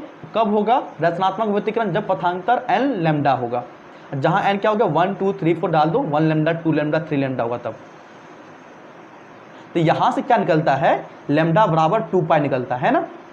आप कैसे बोलेगे सर, कैसे, अच्छा n का मान इसमें 1 डालो, क्या हो जाएगा, 2 पाई हो जाएगा, n का मान इसमें 1 डालो, क्या होगा, लैम्डा, तो लैम्डा बराबर 2 पाई। मतलब पथांतर और कलांतर बराबर कब होगा आपस में, जब लैम्डा बराबर 2 पाई होगा। लैम्डा क्या होता है आपको दिखाते हैं, हमको कोशिश करते हैं समझाने का, कि जैसे अगर ये तरंग हो गया ना बाबू, अगर ये मेरा तरंग हो गया, ये तरंग हो गया, तो ये एक दोलन क्या है, एक दोलन इसको कहते हैं, मतलब एक बार ऊपर जाना चाहिए, एक बार नीचे जाना चाहिए, इसको एक दोलन कहते हैं। तो यहाँ से यहाँ तक की दूरी को लैम्डा बोलते हैं, और ये जो लैम्डा होता है ये 2 पाई होता है।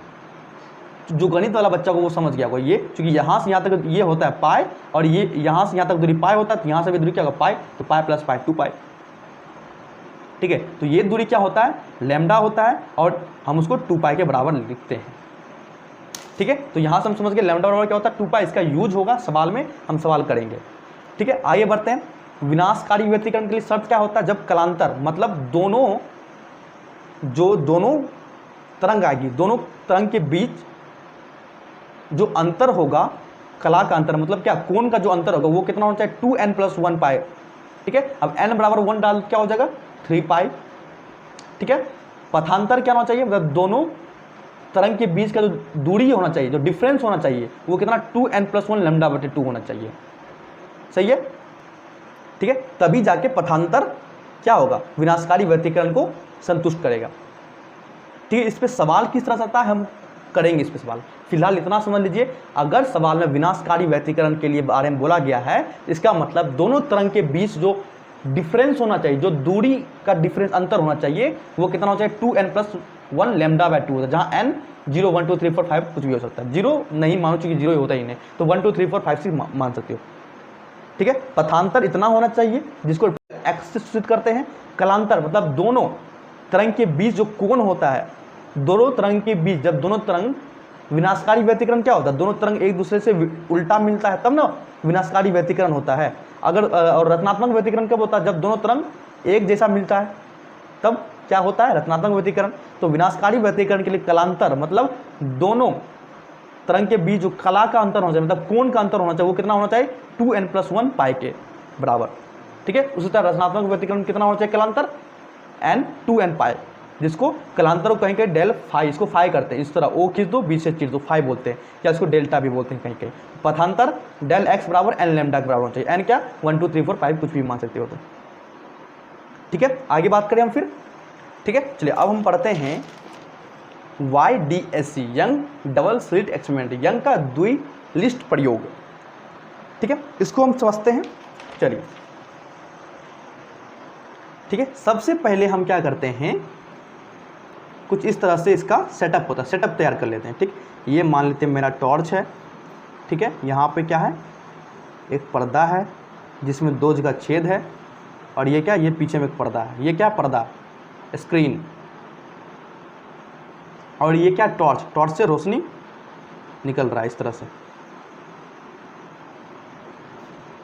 ठीक है, अब ये दोनों छेद से हो गया, क्योंकि रोशनी तो ढेर सारा निकलेगा, अब ये छिद्र से होकर रोशनी पास करेगा, है तो रोशनी ढेर सारा रोशनी पास करेगा, इधर से इधर से इधर से इधर से, उसी तरह इधर से इधर से इधर से ढेर सारा रोशनी पास करेगा। तो हम क्या करते हैं, कोई एक रोशनी को पकड़ते हैं, एक रोशनी क्या जो यहाँ ही पहुँच रहा है इस छिद्र के द्वारा, और इस छिद्र के द्वारा ये यहाँ पहुँच रहा है रोशनी। ठीक है, ये रोशनी पहुँच रहा है। ठीक है, चलिए इसको हम हटा देते हैं। हाँ, समझ में आ गया यहाँ तक। तो ये क्या है, हम टॉर्च मारे, क्योंकि ये छिद्र है तो छिद्र से ढेर सारा रोशनी निकलेगा ना, इस तरह से भी निकलेगा, मतलब ढेर सारा रोशनी, समझ रहे हो, इस तरह से चारों दिशा में रोशनी निकलेगा, इससे भी चारों दिशा में रोशनी निकलेगा, कोई यहाँ पे आके मिलेगा, कोई यहाँ पे आके मिलेगा, कोई यहाँ पे आके मिलेगा।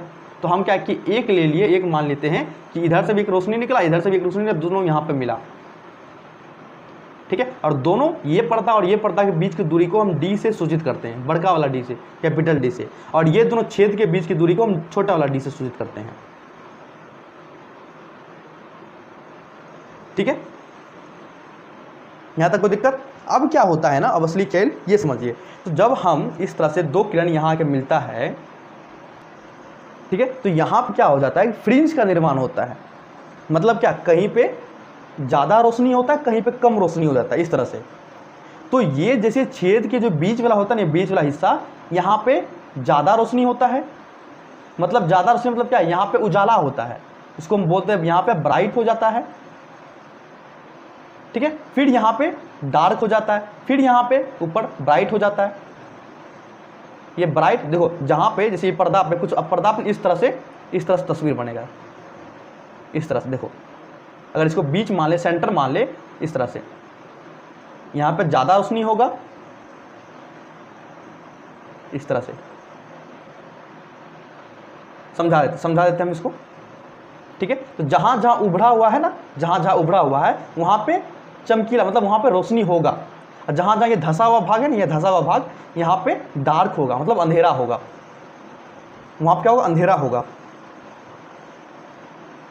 ठीक है, ठीक, अब ये होने का कारण क्या होता है ना, कि देखो यहाँ से एक प्रकाश की किरण निकली, ठीक है, यहाँ से भी निकली, तो आप ये दोनों देख के तुमको क्या लगता है, कौन सा किरण छोटा होगा, ये दोनों में से कौन सा दूरी कम होगा, तो ये दूरी कम होगा। जब ये दूरी को हम देखते हैं कि ये दोनों आपस में बराबर करते हैं, तो हम क्या करते हैं, बस कुछ कैलकुलेट करके तो देखते हैं क्या ये दूरी आपस में इतना दूरी बराबर है, और ये दूरी बच जाता है, ये दूरी बच जाता है। ये दूरी को हम डेल एक्स बोलते हैं, पथांतर। हम बता चुके हैं ना पथांतर के बारे में, है ना। अब ये यहाँ से जो निकलेगा रोशनी निकलेगा, तरंग के रूप में निकलेगा ना, तरंग के रूप में। अब ये रचनात्मक व्यतिकरण कब करेगा, हम बात कर चुके, जब ये रचनात्मक व्यतिकरण करेगा जब n लैम्डा होगा, ये जो यहाँ से दूरी बच जाता है ना, इतनी वो दूरी बच जाता है, इतना दूरी बहुत खेल करता है। अगर रचनात्मक मतलब क्या, ये यहाँ से जो निकलेगा इस तरह से तरंग निकलेगा, यहाँ से भी निकलेगा। अब रचनात्मक व्यतिकरण मतलब क्या, दोनों तरंग मिलके जो एक बड़ा सा तरंग बनाएगा, बढ़िया से पॉजिटिव तरंग, मतलब इस तरह से, तो इसको क्या बोलते हैं, रचनात्मक तरंग। जब दोनों क्या होता है, एक दूसरे पर अध्यारोपित होके और अधिक ऊर्जा का या और अधिक आवृत्ति का क्या बनता है, तरंग का निर्माण करता है। तो ये रचनात्मक व्यतिकरण कब होगा, जब डेल एक्स जो होगा, मतलब ये पथांतर एन लैम्डा होगा। ठीक है, जब क्या होगा, पथांतर एन लैम्डा होगा, या कलांतर या दोनों तरंग के बीच का जो कोण होगा वो क्या होगा, जिसको हम डेल फाई बोलते हैं, वो क्या होता है 2n पाई होगा। ठीक है, यहां तक कोई दिक्कत, जहां n क्या हो गया 1 2 3 4 5 जो भी हो सकता है, कोई भी नंबर हो जाएगा, कोई दिक्कत यहां तक। कब होगा रचनात्मक व्यतिकरण, जब ये जो पथांतर है डेल एक्स वो एन लैम्डा होगा, तब क्या होगा रचनात्मक व्यतिकरण। अगर ये डेल एक्स ये पथांतर 2n + 1 लैम्डा बाई 2 हो जाए, जहां ये n कहां से शुरू होगा भैया 0 1 2 3 से, कहीं कहीं बुक में आपको 2n - 1 लैम्डा बाई 2 भी मिलेगा। तो यहां से जो n होता है वो 1 2 3 यहां से शुरू होता है। ठीक है, दोनों सेम ही है। तो रचनात्मक व्यतिकरण कब होगा, जब ये पथांतर डेल एक्स एन लैम्डा होगा। विनाशकारी व्यतिकरण कब होगा, जब डेल एक्स मतलब पथांतर 2n + 1 लैम्डा बाई 2 हो जाएगा। मतलब आपको यहां समझाते हैं, जब डेल एक्स लैम्डा होगा, 2 लैम्डा होगा, 3 लैम्डा होगा, तब क्या होगा रचनात्मक व्यतिकरण है, तब क्या होगा रचनात्मक व्यतिकरण। या 2 पाई कलांतर के रूप में बात कर रहे हैं, कोण के रूप में 2 पाई, 4 पाई, 6 पाई, 8 पाई, इस तरह से रूप में हो, तब जाके क्या होगा रचनात्मक व्यतिकरण, है ना। देखो तो n का मान यहाँ 1 डाले क्या हो गया लैम्डा, यहाँ 1 डालो तो 2 पाई, ये पथांतर का बात हो गया, ये कलांतर में हो गया। अब विनाशकारी व्यतिकरण कब होगा, जब जो पथांतर होगा, वो कितना 2n + 1 लैम्डा बाई 2 होगा, मतलब n का मान 1 डालो क्या होगा 3 लैम्डा बाई 2, 3 लैम्डा बाई 2 के रूप में होगा। या कलांतर कितना होना चाहिए, कलांतर ये क्या पथांतर हो गया ना, कलांतर कितना होना चाहिए, n का मान 1 डाल दो। अच्छा ये दोनों माफ करना, ये उल्टा सीधा, ये दोनों सही है। तो यहाँ पे कलांतर क्या होगा 2n + 1 × पाई होता है विनाशकारी व्यतिकरण के लिए। तो n का मान 1 डालो क्या हो जाएगा 3 पाई, n का मान यहाँ पे 2 डालो क्या होगा 2 दूनी 4 + 1 5 लैम्डा बाई 2, यहाँ पे n का मान 2 डालो तो 5 पाई। जब इस तरह से हो, इस तरह से दिया हुआ सवाल में 3 लैम्डा 5 लैम्डा 7 लैम्डा इस तरह से हो, तो हम समझ जाएंगे क्या होगा विनाशकारी व्यतिकरण है। या इस तरह से 3 पाई 5 पाई मतलब ऑड में हो, तो हम समझ जाएंगे क्या होगा ये विनाशकारी व्यतिकरण। अगर इवन में हो जैसे 2 पाई 4 पाई 6 पाई, तो हम क्या समझेंगे ये रचनात्मक व्यतिकरण है। या लैम्डा 1 लैम्डा 2 लैम्डा जो आगे बढ़े 3 लैम्डा 4 लैम्डा इस तरह से हो, तो हम क्या समझेंगे, तो सॉरी लैम्डा रचनात्मक व्यतिकरण हो रहा है। ठीक है, आगे बढ़े हम। ठीक, समझ में आ गया। अब एक चीज और बता देते हैं, अगर रचनात्मक व्यतिकरण होगा तो क्या होगा ब्राइट होगा, रचनात्मक व्यतिकरण होगा तो ब्राइट होगा मतलब उजाला होगा। देखो दिखाए किसी पर्दा, पर्दा तो है नहीं, दिखा देते हैं आपको। मान लेते ये मेरा पर्दा है, तो क्या होता है ना, जो बीच में होता है वहाँ पे रोशनी होता है मतलब ब्राइट होता है, फिर उसके बाद क्या होता है ये डार्क हो जाता है, फिर ये ब्राइट होता है, फिर डार्क हो जाता है कुछ इस तरह से, फिर ब्राइट हो जाता है मतलब फिर ब्राइट हो जाता है, फिर इस तरह से मतलब इस तरह से ब्राइट डार्क इस तरह से स्क्रीन पे बनता है। जब रचनात्मक व्यतिकरण होगा तब ये क्या होगा ब्राइट बनेगा, जब विनाशकारी व्यतिकरण होगा तब ये मतलब डार्क बनेगा, फिर रचनात्मक व्यतिकरण हुआ तो ब्राइट बनेगा, इस तरह से होता है। ठीक है, क्लियर यहाँ तक। ठीक, ये सब होता है व्यतिकरण में, और भी होता है, धीरे धीरे आगे बढ़ते हैं। अब होता है जो ये ब्राइट है ये डार्क बनता है, फिर ये डार्क बनता है, फिर ये ब्राइट बनता है। ये जो ब्राइट डार्क बनता है, ब्राइट डार्क बनता है। ठीक है, तो ये जो होता है ना, देखिए ये जो होता है ना, ये एक ये ब्राइट हो गया, ये भी एक ब्राइट हो गया। ठीक, ये ब्राइट और ये ब्राइट, ये ब्राइट के बीच की दूरी, चाहे ये ब्राइट ले लो या ये ब्राइट, कोई भी दो ब्राइट के बीच की दूरी जो होता है उसको हम कहते हैं फ्रिंज विड्थ कहते हैं। क्या इसको लिख लीजिएगा, फ्रिंज विड्थ। विड्थ मतलब चौड़ाई होता है, विड्थ मतलब चौड़ाई, फ्रिंज विड्थ बोलते हैं, फ्रिंज की चौड़ाई। और ये जो फ्रिंज, देखो ये क्या, ब्राइट आप डार्क भी ले सकते हैं, डार्क और ये डार्क है ना। आप ब्राइट या डार्क के बीच की दूरी को क्या बोलते हैं, हम फ्रिंज चौड़ाई बोलते हैं या फ्रिंज विड्थ बोलते हैं। इंग्लिश में बोलते हैं WIDTH, मतलब चौड़ाई। जो ये दूरी होता है ना, ये जो चौड़ाई होता है, इसको फ्रिंज चौड़ाई होता है, इसको हम इस तरह से सूचित करते हैं बीटा से, और ये निकलता है लैम्डा D/D, जहां पे D आपको क्या होता है, दोनों पर्दों के बीच का दूरी होता है, दोनों पर्दों के बीच का दूरी कैपिटल D।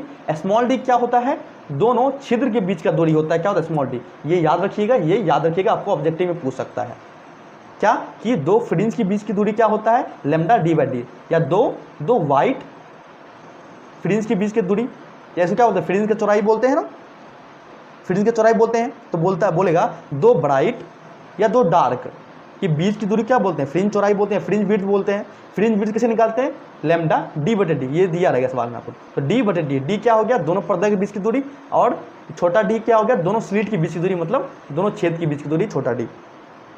क्लियर यहाँ तक, आगे बढ़े। अब देखिए इसमें और एक बात क्या है व्यतिकरण में, कि हम जानते हैं व्यतिकरण क्या होता है, कि कोई भी दो सोर्स जो होता है, दो सोर्स से तरंग निकलता है, सोर्स S1 सोर्स S2 है ना, दो सोर्स से तरंग निकलता है और मान लीजिए यहाँ आके मिल जाता है, ठीक है। अगर ये दो सोर्स जो तरंग निकल रहा है, दोनों के बीच का जो कलांतर, मतलब डेल फाई सेम है, मतलब दोनों सेम निकल रहा है, सेम, ये जो कोण बनता है दोनों, ये जो कोण बन रहा है दोनों, ये दोनों सेम है, मतलब दोनों का कलांतर अगर सेम है, तब ये जो सोर्स है, ये जो स्रोत है, इसको हम बोलते हैं कोहेरेंट सोर्स। हिंदी में बता देते हैं, कोहेरेंट सोर्स, हिंदी में कलाबद्ध स्रोत बोलते हैं इसको। कब बोलते हैं, जब दो प्रकाश के स्रोत से निकलने वाली तरंग का कलांतर, मतलब डेल फाई सेम हो, तो उन स्रोत को क्या बोलते हैं, कोहेरेंट सोर्स, मतलब कलाबद्ध स्रोत बोलते हैं। सही है, यहां तक समझ गए, ये हो गया। आगे बढ़ते हैं फिर। अब जैसे हम समझते हैं, जैसे मान लीजिए यहां पर आपको दिखाते हैं, ये सोर्स S1 हो गया, ये S2 हो गया स्रोत, यहां से निकला प्रकाश तरंग के रूप में, कुछ यहां पहुंचा, फिर यहां से निकला एक प्रकाश तरंग के रूप में, कुछ यहां पहुंचा, ठीक है।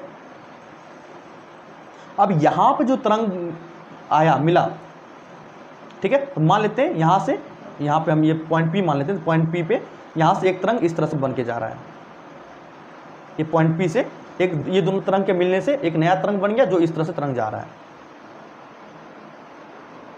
ठीक है। अब इसमें आता है कि अगर इस तरंग का आयाम, मतलब ये इसको क्या बोलते हैं, आयाम है ना, बता चुके हैं ना। अगर इसका सोर्स S1, इसका आयाम मान लेते हैं A1 है, ये सोर्स A2 है, तो इसका आयाम क्या हो गया, A2 हो गया। तो इस सोर्स का, इस तरंग का आयाम A1 है, इस सोर्स के तरंग का आयाम A2 है, तो जो परिणामी सोर्स बना, ये जो परिणामी सोर्स बना, इसका आयाम बताओ क्या होगा। तो इसका आयाम जो होगा, उसका आयाम जो होगा, A नेट जो होता है, इसको एम्पलीट्यूड बोलते हैं, वो क्या होता है, इसका आयाम मान लेते A1 का स्क्वायर प्लस इसका आयाम A2 का स्क्वायर प्लस 2A1 A2, क्या है, दोनों का आयाम गुणा करते इनटू cos फाई। हाँ, ये फाई क्या हो गया, कलांतर। ये दोनों सोर्स से जो निकला इस तरह से तरंग, तो ये जो कोण बनता है इसको क्या बोलते हैं, कलांतर, ठीक है। तो फाई क्या हो गया, कलांतर हो जाता है,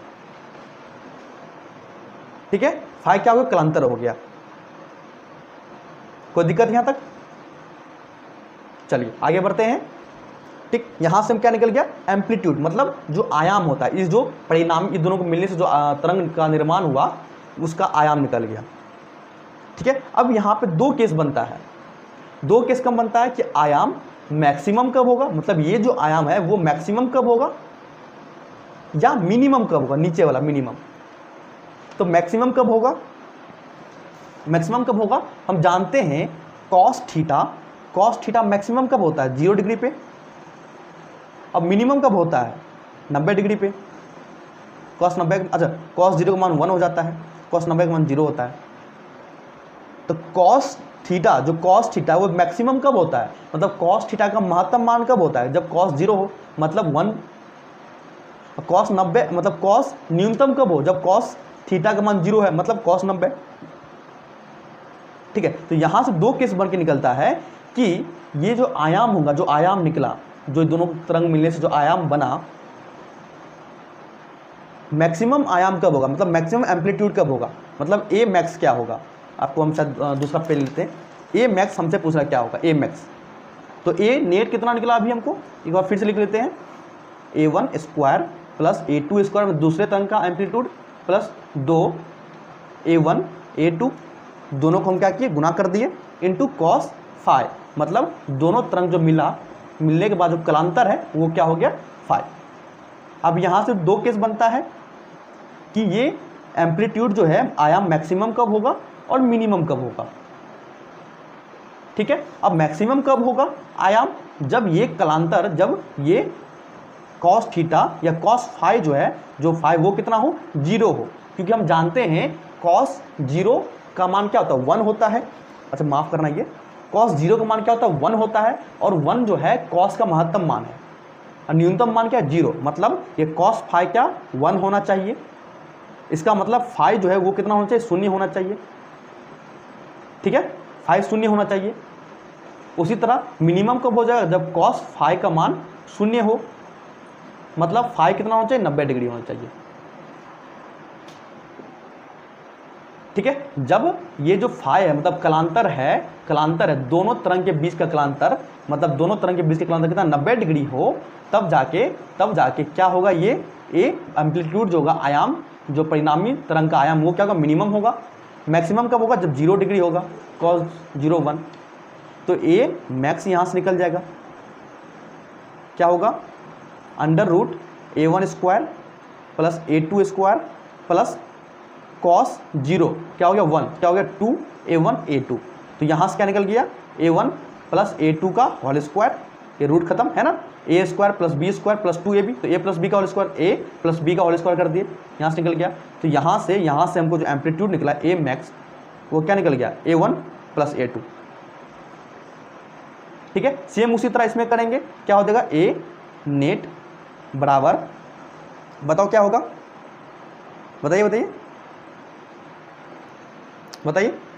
क्या हो जाएगा a1 square plus a2 square 2a1 a2, कुछ गलती कर दिए क्या, कॉस फाइव कलांतर।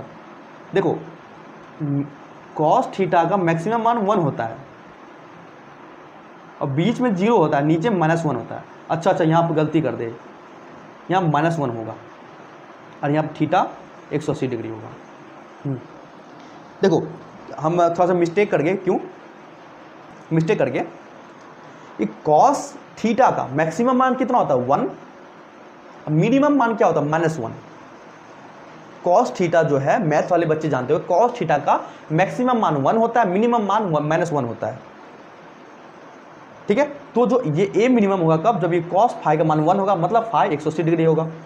तो यहाँ से ए नेट निकाल लो, क्या हो गया कॉस फाइव कितना होगा -1, तो यहाँ क्या होगा माइनस हो जाएगा, इसको खत्म कर दो, क्या होगा a square plus b square minus 2ab, मतलब a1 माइनस a2 का होल स्क्वायर। यहाँ से a नेट क्या निकल गया a1 माइनस a2, मतलब क्या कि जो आयाम होगा वो क्या हो जाएगा a1 square plus a2 square plus 2a1 a2 cos five. ये आपको मेन सूत्र है जनरल, ये आपको याद रखना है, ये इंपॉर्टेंट है। इससे ये दोनों सूत्र निकला कब, जब बोलेगा जो आयाम है वो महत्तम है। महत्तम है मतलब क्या कि ये जो cos फाइव का मान क्या हो जाएगा, महत्तम बोला है तो 1 डाल देना, और न्यूनतम बोला है तो -1 डाल देना, बात खत्म। महत्तम बोला तो 1 डाल देना, न्यूनतम बोला तो -1 डाल देना। ठीक है, डाल देना, क्या हो जाएगा a प्लस बी का होल स्क्वायर। तो यहाँ तो मैक्सिमम मान क्या हो गया एम्पलीट्यूड का आयाम का a1 प्लस a2, और न्यूनतम मान a1 माइनस a2 हो गया। ठीक है, अब यहाँ से आपसे पूछ लेगा कि आयाम तो आप निकाल लिए, इंटेंसिटी तीव्रता क्या होगा, जो ये तरंग मिला, ये तरंग जो मिला यहाँ पे आके तरंग मिला, ये तरंग का अगर मान लेते ये तरंग का जो इंटेंसिटी तीव्रता है I1 है, इसका I2 है, तो परिणामी जो तरंग निकला इसका हमको तीव्रता बताओ क्या निकलेगा।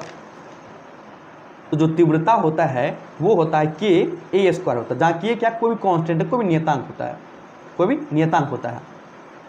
तो k a स्क्वायर हो गया। तो यहाँ से क्या लिखेंगे I, अब a k a क्या होगा, ये होगा, ये सभी का मान, जिसको हम लिख देते हैं यहाँ पे एक जगह क्या लिख देंगे a1 square plus a2 square plus 2a1 a2 cos 5।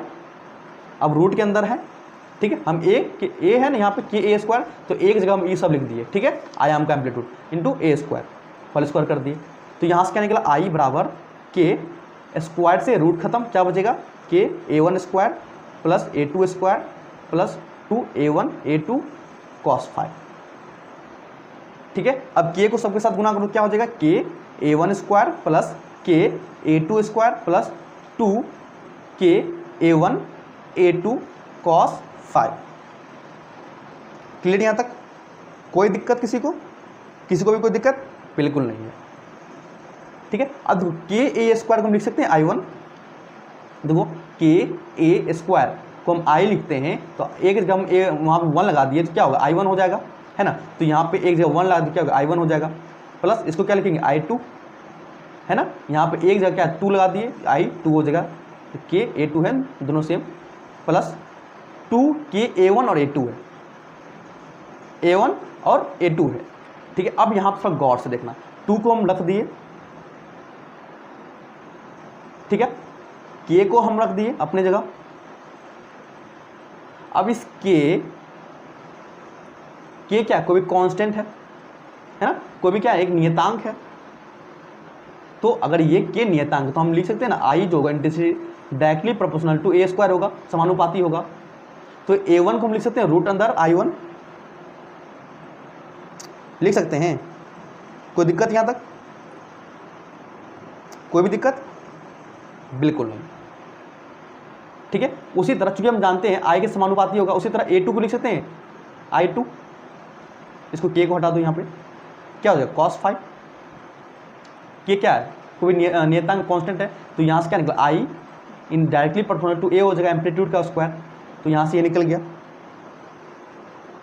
ठीक है। तो यहाँ से जो सूत्र निकला परिणामी तरंग के इंटेंसिटी क्या निकला I1 plus I2 plus 2 root under I1 I2 cos 5, जहाँ फाई क्या है, कलांतर है, दोनों तरंग के बीच का कलांतर है,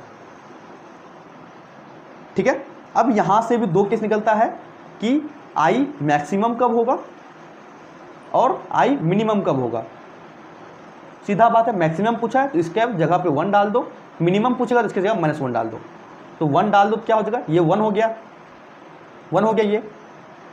तो इसके बाद यहाँ एक पेज ले लेते हैं, एक सेकंड रुकिएगा, एक पेज निकाल लेते हैं। मैक्सिमम पूछा है तो इसके जगह 1 डाल देंगे तो क्या हो जाएगा I बराबर under root I1 plus under root I2 का होल स्क्वायर। मिनिमम पूछ रहा है तो I मिनिमम, ये मैक्सिमम हो गया, under root I1 minus under root I2 का होल स्क्वायर। देखो तो यहाँ पे 1 डालेंगे तो ये तो 1 हो गया, खत्म। क्या बचा a plus b plus 2ab, तो यहाँ पे a क्या हो गया रूट I1 रूट I2 हो गया, a प्लस b का होल स्क्वायर, तो root I1 plus root I2 करो, a प्लस b का स्क्वायर a स्क्वायर, तो a स्क्वायर रूट I1 के स्क्वायर, रूट खत्म, I1 I2 plus 2 root I1 root I2, ठीक है। तो यहाँ से क्या निकल गया हमको I मैक्स और I मिन निकल गया, सही है, ठीक। तो इतना कुछ हमसे पूछता है व्यतिकरण में, ठीक है। कोई दिक्कत यहाँ तक? कोई भी दिक्कत? अब आगे बढ़े, हम बढ़े आगे, चलिए एक बार अब जो भी है हम इसको एक बार फटाफट लिख लेते हैं, फटाफट एक बार रिवीजन कर लेते हैं, उसके बाद हम आगे बढ़ते हैं। नहीं तो हम आगे का टॉपिक पढ़ लेते हैं विवर्तन, उसके बाद हम सबको एक बार रिवीजन कर लेंगे, ठीक। कोई दिक्कत यहाँ तक? चलिए आगे बढ़ते हैं, हम पढ़ते हैं विवर्तन, पढ़ते हैं डिफ्रैक्शन, ठीक है। सेम वही कंसेप्ट है इसमें, सेम वही कंसेप्ट है इसमें जो था ना अभी व्यतिकरण में यहाँ से प्रकाश जाता है, सेम इसी तरह ये दूरी भी d होता है, यहाँ से यहाँ तक को दूरी को y बोलते हैं, फ्रिंज की चौड़ाई ये छोटा d होता है, यहाँ प्रकाश का स्रोत होता है। तो दोनों में अंतर क्या मालूम है सिर्फ कि व्यतिकरण क्या होता है, दो सोर्स होता है ना, दो सोर्स से तरंग निकलता है, इसको S1 अगर इसको S2 मानते हैं तो दो सोर्स से तरंग निकलता है। पर विवर्तन में क्या होता है, ये एक ही सोर्स होता है, ये एक ही सोर्स से तरंग निकलता है, इस तरह से एक ही सोर्स होता है इसमें, सही है। विवर्तन में क्या होता है, सिर्फ एक ही सोर्स होता है। विवर्तन आपको क्या होता है, आप देखे होंगे कि जब आप घर में रहते हैं तो आप लोग देखते हैं ना कि वेंटिलेटर या घर में कोई छोटा सा छिद्र है तो छिद्र से होकर प्रकाश आती है सीधा, है ना, दिखाई देता है ना आपको प्रकाश, तो वो सब विवर्तन की घटना कहलाती है। ठीक है, इसमें ज़्यादा आगे बात नहीं करेंगे फालतू की बात। तो विवर्तन क्या होता है, इसका जो डिफिनेशन होता है, इसका जो परिभाषा, जो किताबी परिभाषा होता है, बस क्या होता है कि ज्यामितीय क्षेत्र की या ज्यामितीय क्षेत्र में प्रकाश के मुड़ने की घटना को, ज्यामितीय क्षेत्र में प्रकाश की मुड़ने की घटना को विवर्तन कहते हैं। ज़्यादा इस पे जाना नहीं है, ठीक है, सवाल जो आता है हम उस पर बात करेंगे। ठीक है, विवर्तन भी दो प्रकार का होता है, एक होता है फ्रेनल, शायद मेरे हिसाब से एक फ्रेनल होता है, एक फ्रेनहोकर होता है, पर ये सब इंपॉर्टेंट है नहीं, ठीक है ना। इंपॉर्टेंट आपका वो था एक जो अपवर्तन, जो सिद्ध किए थे हाइगेंस सिद्धांत के द्वारा, परावर्तन का नियम, अपवर्तन का नियम, वो इंपॉर्टेंट था। ठीक है, अभी जो व्यतिकरण पढ़े वो इंपॉर्टेंट था। ठीक है, अब विवर्तन में देखो क्या होता है, हाँ एक चीज़ होता है विवर्तन, आपको याद आ गया, बता देते हैं कि हम व्यतिकरण क्या होता था, यहाँ पे बनता था ना, क्या बनता था, यहाँ ऊंचा क्या बनता था, ब्राइट, नीचे में डार्क, है ना, फिर ब्राइट डार्क। तो वहाँ पे आप देखे होंगे कि ये जो है ना, ये ब्राइट, ये सब जगह सेम था वहाँ पे, पर इसमें क्या होता है ना, घटते जाता है, इस तरह से घटते जाता है, मतलब क्या, घटते जाता है, मतलब इस तरह, इसको हम अगर इसको उठा के हम यहाँ रख दें इस तरह से, ठीक है, तो बीच में ब्राइट बनेगा, फिर डार्क बनेगा, फिर bright dark, bright dark, bright dark, bright dark, खत्म, यहाँ खत्म हो जाता है। सेम उसी तरह इधर भी जाएगा, ब्राइट बन गया dark, bright dark, bright dark, bright dark करके खत्म हो गया। पर व्यतिकरण क्या होता था, यहाँ का इंटेंसिटी अगर ज़्यादा है तो यहाँ का भी इंटेंसिटी उतना ही होगा, ये दोनों सेम होगा, फिर यहाँ का भी सेम ही होगा, फिर यहाँ का भी सेम ही होगा। पर इसमें क्या होता, अगर यहाँ का इंटेंसिटी ज़्यादा है तो यहाँ का कम हो जाएगी, मतलब तीव्रता यहाँ का कम होगा, फिर यहाँ कम होगा, फिर कम होगा, फिर खत्म हो जाएगा। ठीक है, ठीक। और यहाँ क्या आता है, सेम उसी तरह, दो ब्राइट के बीच की दूरी क्या बोलते हैं, फ्रिंज की दूरी, फ्रिंज की चौड़ाई, है ना, या इसको सेंट्रल मैक्सिमा ही बोलते हैं। तो वो क्या होता है, 2 λ/d होता है। ठीक है, ये क्या होता है, जो सेंट्रल मैक्सिमा होता है ये होता है 2 λ/d, यहाँ से यहाँ तक जो दूरी होता है, ये जो दूरी होता है, जो सेंट्रल मैक्सिमा होता है, ये जो मैक्सिमा की दूरी होता है, ये दूरी ये होता है 2 λ/d होता है। सेम उसी तरह ये क्या है, दो, अगर ये ब्राइट है तो ये भी ब्राइट है, तो दो ब्राइट के बीच की दूरी क्या बोलते हैं, फ्रिंज की दूरी या फ्रिंज विड्थ, फ्रिंज की चौड़ाई, वो क्या होता है, बीटा λd/d, ये होता है, दोनों में सेम होता है, व्यतिकरण विवर्तन दोनों सेम होता है। तो ये जो सेंट्रल मैक्सिमा है, ये इसको बोलते हैं सेंट्रल, क्योंकि ये यहाँ बनता है ना, बीच में बनता है ना, तो ये बीच में बनता है ना, बीच में, इसको बोलते हैं सेंट्रल मैक्सिमा। तो इसके बीच की जो चौड़ाई होती है वो होता है 2 λ/d, और अदर जो मैक्सिमा है, ये मैक्सिमा, इसकी चौड़ाई होती है λ/d। ठीक है, अदर की चौड़ाई क्या होता है, λ/d। ठीक है, आगे बढ़े हम इस पे, चलिए यहाँ तक हम पढ़ लिए। तो देखो कोई दिक्कत नहीं है, पहली बार है, पर मेरा विश्वास मानिए कि इतना कम समय में कोई भी टॉपिक को ख़त्म करना बहुत मुश्किल होता है। ठीक है, जितना मुश्किल मेरे लिए उतना मुश्किल आपको भी होगा समझने में, पर उम्मीद करते हैं कि आपको हम अच्छे से एक्सप्लेन कर पाए होंगे। ठीक है, हम कुछ सवाल करेंगे तो और क्लियर हो जाएगा। ठीक है, अब हम स्टार्ट करते हैं अगला टॉपिक जो कि है पोलराइड। ठीक है, ठीक, पहले हम पोलराइड समझ लेते हैं, पोलराइड होता है क्या। पहले पोलराइड का हम चित्र देखते हैं। ये पोलराइड के चित्र, ये कॉपी में बनाया जाता है। ठीक है, ये कॉपी में बनाया जाता है पोलराइड का चित्र। तो एक बात पहले इसको जानने से पहले हम समझ लेते हैं इसका यूज क्या होता है, इसका उपयोग कहाँ करते हैं। इसका उपयोग करते हैं हम, आप खिलाड़ी सब को देखते होंगे क्रिकेट मैच वगैरह सब में कि खिलाड़ी सब जो चश्मा पहनता है ना, वो चश्मा सस्ता हुआ 20 रुपये वाला चश्मा नहीं होता हम लोग के जैसे 80 रुपये में खरीद लिए, वो सब चश्मा बहुत महंगा होता है, क्योंकि उसमें पोलराइड ग्लास लगाया जाता है। पोलराइड ग्लास क्या होता है कि सूर्य से जो किरण आती है ना, हानि किरण, उससे हमको बचाती है। आप कभी कभी देखते होंगे कि जब दोपहर में मैच चल रहा होता है, क्योंकि दोपहर में धूप होता है, अब गेंद ऊपर उठा तो ऊपर देखेंगे तो क्या मतलब सूरज पे आंख पड़ जाएगा, तो हमको गेंद दिखाई देगा? नहीं दिखाई देगा, सीधा नाक पर गिरेगा, नाक वाक टूट जाएगा मेरा। तो उसके लिए क्या होता है कि खिलाड़ी लोग चश्मा पहनता है, क्रिकेटर लोग, ताकि क्या होता है जो धूप से जो किरण आती है ना, किरण, उसको वो पोलराइड कर देता है, मतलब उसको छान देता है, एक तरह का छन्नी है, छान देता है, जिस कारण से उसको बॉल आराम से क्लियर दिखाई देता है। ठीक है, आपको एक चीज और पहले बता दें कि प्रकाश जो है ना, प्रकाश कुछ इस तरह से चलता है, एक इस तरह से, ठीक है, और एक इस तरह से।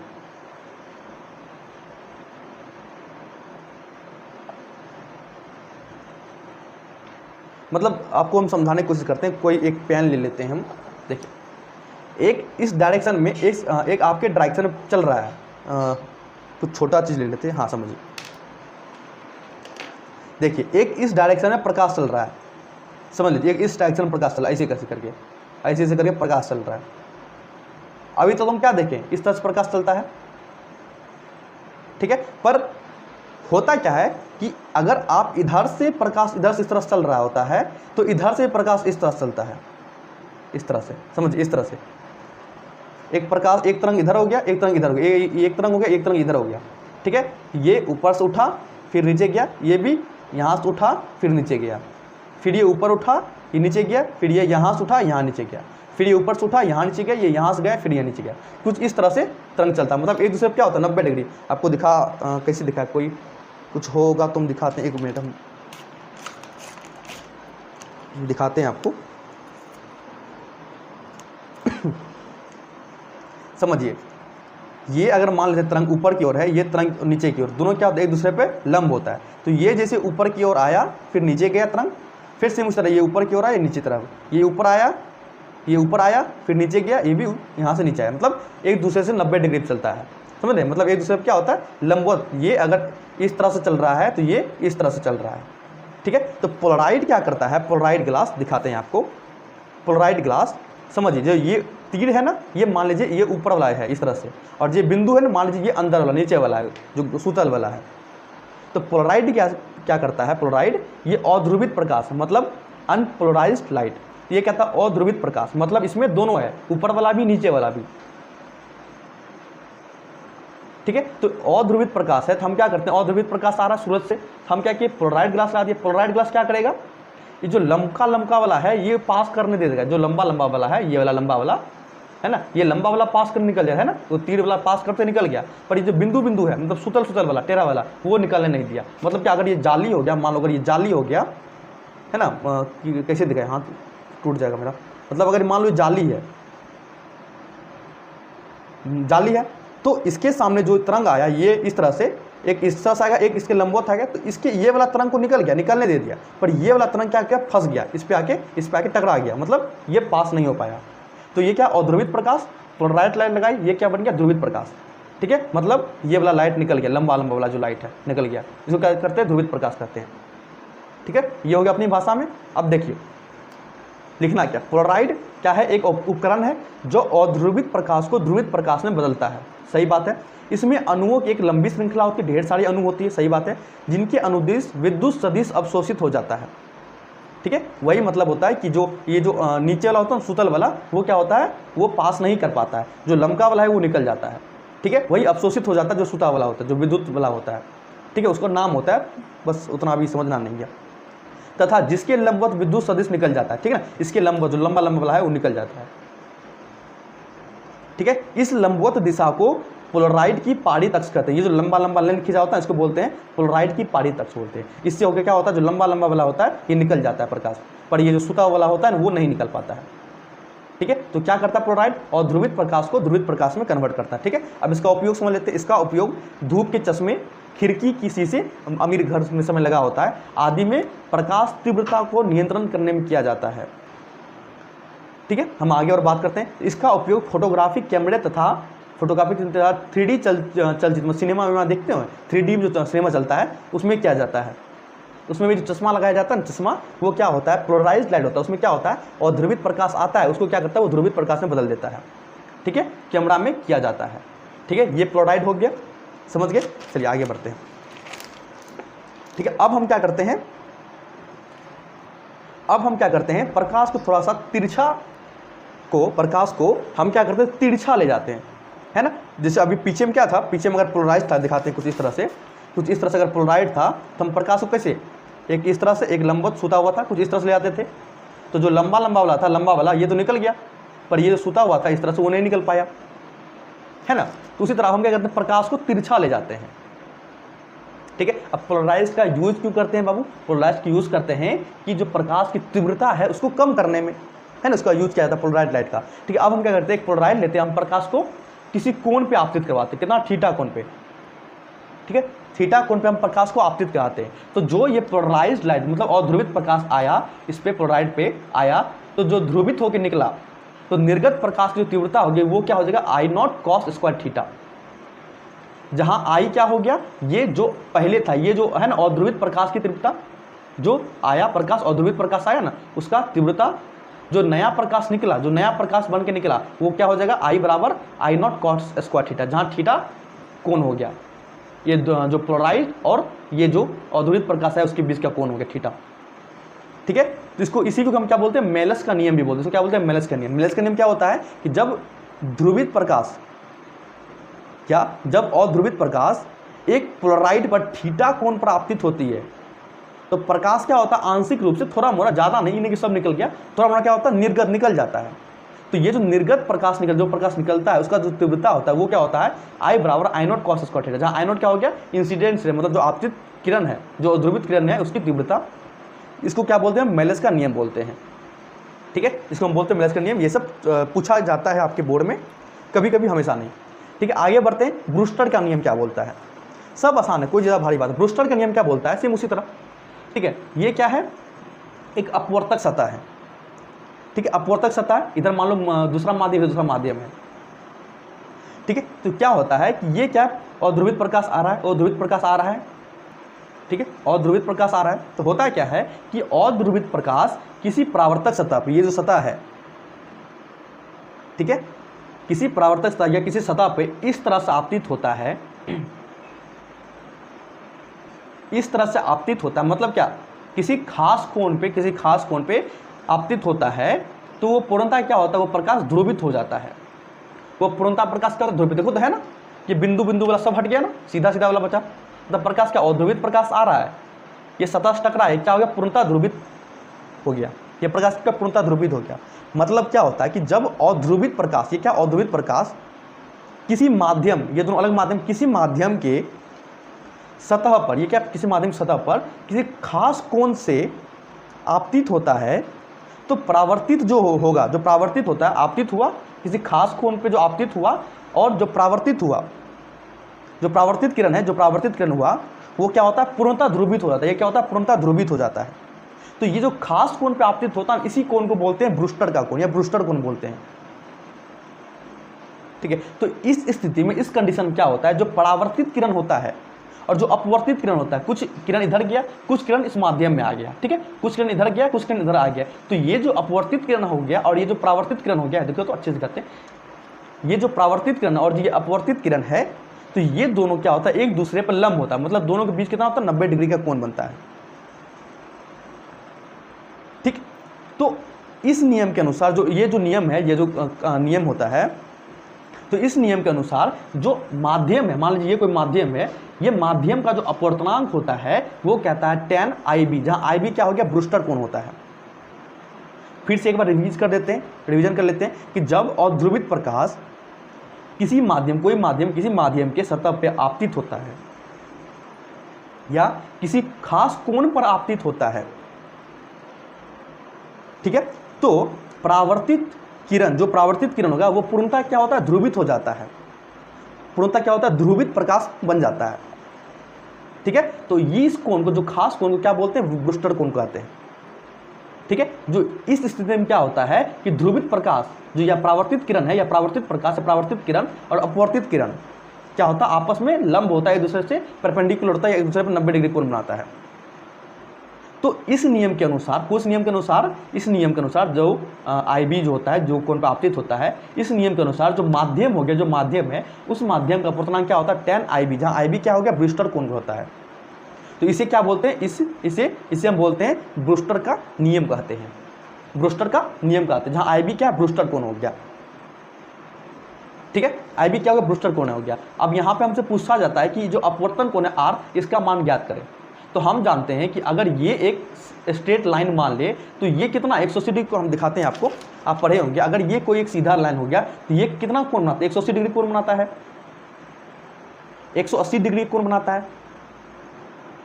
ठीक है, अगर इसमें से आपको मान लीजिए कि इतना दूर का मान दिया हुआ IB, ठीक है, इतना दूर का मान दिया है आपको 90, तो ये कोण पूछ रहा है, मान लीजिए ये कोण आपको दे दिया है जैसे R, तो ये कोण कैसे निकालेंगे, हम क्या करेंगे, IB ये कोण प्लस ये कोण 90 प्लस ये कोण R, तीनों को 180 के बराबर कर देंगे, है ना, क्योंकि ये तीनों कोण का योग 180 के बराबर होगा। तो यहाँ से R क्या निकल गया, 180 में से 90 गया 90 माइनस IB निकलेगा। ठीक, तो सेम उसी तरह हम यहाँ से R निकाल लिए, चूंकि जो आपतन कोण हो गया, जितना कोण आपतित है ना, आपतित किरण परावर्तित किरण, तो हम जानते हैं परावर्तन के नियम से आपतन कोण परावर्तन कोण बराबर होता है। तो ये अगर IB है तो ये भी IB होगा, तो ये हमको निकालना है, क्या हो जाएगा 90 माइनस IB, ये क्या निकल गया, हमको R निकल गया। कैसे निकला हम आपको दिखा दिए, यहाँ से हमको क्या निकल गया, R निकल गया। ठीक है, अब चलिए कुछ सवाल करते हैं। चलिए, सवाल मेरा क्या है कि कोण I 60 डिग्री है। ठीक है, कोण I मतलब I कोण दिया 60 डिग्री तथा परावर्तित किरण ध्रुवित हो, समझ रहे, ध्रुवन का क्वेश्चन था, तो R का मान ज्ञात करें। तो है ना, देखिए ये जस्ट अभी देखे थे ना, R का मान ज्ञात करना है। ठीक है, और क्या दिया हुआ हमको, जो I दिया हुआ है 60 डिग्री, हम इसको फिगर बनाते हैं, यहाँ पे देखिए तो एक रफ फिगर बनाते हैं, ये और ध्रुवित प्रकाश आया, यहाँ पे लंब खींच दिए, ये कोण को IB कोण बोलता है, जिसे हम ध्रुवन कोण बोलते हैं। ये प्रकाश इधर चल गया, इस कोण को हम R कोण नाम देते हैं, और ये इधर चल जाता है। ठीक है, परावर्तित या ध्रुवित प्रकाश होता है। ठीक है, और ये दोनों आपस में 90 डिग्री का कोण बनाता है। हमको क्या पूछा, R पूछ रहा है, तो ये IB, तो ये भी IB होगा परावर्तन के नियम से। तो पूछ रहा है कोण I हमको 60 दिया हुआ है, मतलब ये कोण हमको 60 डिग्री दिया हुआ है, तो ये भी कोण 60 डिग्री होगा। तो तथा परावर्तित किरण ध्रुवित है, तो ये किरण क्या ध्रुवित है, मतलब ध्रुवन का क्वेश्चन दिया हुआ है। तो R का मान ज्ञात करें, तो हम क्या करेंगे, IB प्लस ये कोण प्लस ये कोण 90 डिग्री प्लस R बराबर क्या होगा 180 डिग्री। IB कितना दिया हुआ 60 प्लस 90 प्लस R बराबर 180, तो R कितना निकल गया 180, 9 6 15, इधर गया 150, तो यहाँ से R निकल गया कितना 30 डिग्री। तो R निकल गया क्या अपना 30 डिग्री, ऑप्शन नंबर 1 करेक्ट। ये पूछा गया सवाल, आपके बिहार बोर्ड में पूछा गया सवाल है। ठीक है, तो ये सवाल करिए। अब देखिए कितना आसान सा सवाल पूछता है, ज़्यादा भारी सवाल नहीं पूछता। ठीक है, आगे बढ़ते हैं। हमको पूछता है क्या, रचनात्मक व्यतिकरण के लिए कलांतर ज्ञात करिए। तो हम पढ़ चुके हैं रचनात्मक व्यतिकरण के लिए कलांतर क्या होता है भैया, जानते हैं क्या होता है, 2n पाई होता है, यही होता है कलांतर, यही होता है कलांतर रचनात्मक व्यतिकरण के लिए। ठीक है, अब यहाँ पे 2n पाई के रूप में कुछ नहीं है, अगर हम n का मान 1 डालते हैं तो क्या होगा 2 पाई, ये क्या हो गया, देखो तो आंसर है n बराबर 2 पाई, हाँ ये ऑप्शन सी ये हो गया। ठीक है, क्या होता है, जब रचनात्मक व्यतिकरण होता है तब जाके जो कलांतर होता है, कलांतर डेल फाई, वो क्या होता है बताइए, अभी जस्ट बताएं, हाँ 2n पाई हो जाता है, जहाँ n क्या होता है 1 2 3 4 होता है, और डेल x पथांतर पूछ दे वो क्या होता है n लैम्डा हो जाता है। ये किसके लिए, रचनात्मक व्यतिकरण के लिए। और विनाशकारी व्यतिकरण के लिए अगर हमसे पूछ दे कलांतर क्या होता है तब क्या बोलेंगे बताइए, 2n प्लस 1 इंटू पाई, मतलब यहाँ क्या n प्लस 1 कर दो, बात खत्म, यहाँ n है तो यहाँ n प्लस 1 कर दो। ठीक है, और हमको अगर पथांतर पूछे तब क्या करेंगे, 2n प्लस 1 इंटू लैम्डा बटे 2, मतलब यहाँ n की जगह क्या डालेंगे 2n प्लस 1 बाय 2। ठीक है, ये क्या विनाशकारी व्यतिकरण के लिए हो गया। ठीक है, आगे पूछते हैं, देखिए आगे दे दिया ना कि विनाशकारी व्यतिकरण के लिए पथांतर क्या होगा, जल्दी से बताइए। पथांतर का सूत्र क्या होता है भैया, पथांतर जो विनाशकारी व्यतिकरण जो पथांतर होता है डेल x, वो क्या होता है, अभी जस्ट देखा यहाँ पे क्या होता है 2n प्लस 1 लैम्डा बाय 2। ठीक है। अब देखो इस रूप में तो नहीं है, तो n का मान यहाँ पे क्या करेंगे, पहले n का मान रखो 1 2 3 4 0 0 1 2। अगर यहाँ प्लस है तो 0 से स्टार्ट होगा, माइनस है तो 1 से स्टार्ट होगा, ये हम आपको बता चुके हैं। ठीक है, n के मान पे 0 डालो तो क्या होगा, n का 0 λ/2, λ/2 ऑप्शन में नहीं, 0 भी नहीं होगा। 1 डालो क्या हो गया, 1 डालेंगे, 2 एकम 2, 2 plus 1 3, but 3 λ/2, option C correct, option C correct. ऐसा सेम इसी तरह सवाल आपको आता है बोर्ड में, बस आपको सूत्र याद होना चाहिए। ठीक है, आगे एक सवाल और करते हैं, एक दो सवाल और करते हैं। अच्छा चलिए, हमसे सवाल पूछा गया कि व्यतिकरण में यदि दोनों तरंगों, ये भी पूछा गया आपका सवाल बिहार बोर्ड में, व्यतिकरण में यदि दोनों तरंगों की तीव्रता का मान बराबर है। ठीक है, मान लेते हैं, हल करते हैं इसका सॉल्यूशन। मान लेते हैं व्यतिकरण क्या होता है, दो सोर्स होता है, दो सोर्स से तरंग निकलता है इस तरह से, और दोनों आके कहाँ, मान लेते हैं दोनों आके यहाँ मिलता है, तो ये बन गया। मान लेते हैं इसको तरंग 1, इसको तरंग 2 मान लेते हैं, इसका इंटेंसिटी I1, इसका इंटेंसिटी I2 मान लेते हैं। ठीक है, सवाल में क्या दिया है, पढ़ते हैं कि व्यतिकरण में यदि दोनों तरंगों की तीव्रता मान बराबर है, मतलब दोनों तरंग का जो तीव्रता है वो क्या बराबर, अगर मतलब I1 बराबर I2 दिया, किसके बराबर दिया, मान लो I0 के बराबर, I0 के बराबर दिया हुआ है। ठीक है, ये हमको सवाल में दिया गया है। तो परिणामी तीव्रता का अधिकतम मान क्या होगा, परिणामी तीव्रता ये हो गया, इसका अधिकतम मान क्या होगा, इसका अधिकतम मान क्या होगा, ये हमसे पूछा है। तो हम जानते हैं, चलिए इसको हम लिखते हैं अच्छे से। हम जो तीव्रता का सूत्र होता है वो क्या होता है, जल्दी से बताओ, जल्दी से। हाँ, I1 plus I2 plus 2 root I1 into root I2 cos phi, जहाँ फाई क्या होता है, कलांतर होता है। क्योंकि सवाल में क्या बोलता है कि अधिकतम मान कब होगा, अधिकतम मान कब होगा, अधिकतम बोला जब, तब इसको क्या करेंगे, 1 कर देंगे। न्यूनतम बोलता तो -1 कर देते हैं, है ना। तो अधिकतम मान क्या होगा, I बराबर under root I1 plus under root I2 का होल स्क्वायर। कोई दिक्कत यहाँ तक, कोई तकलीफ नहीं ना, हम बात कर चुके हैं इसमें। ठीक है, बराबर I जो होगा अधिकतम क्या होगा, तो under root I1 plus under root I2। और सवाल में क्या दिया हुआ, I1 और I2 किसके बराबर, I0 के बराबर। तो यहाँ क्या हो जाएगा, under root I0 plus under root I0 या I0। ठीक है, तो दोनों सेम है, क्या हो जाएगा 2 अंडर रूट I0 का होल स्क्वायर। तो इसका 2 का स्क्वायर 4, और यहाँ से ये रूट खत्म, क्या हो गया 4I0। 4I0 क्या हो गया, आंसर हो जाएगा मेरा। तो परिणामी तीव्रता का अधिकतम मान क्या होगा, 4I0 हो जाएगा।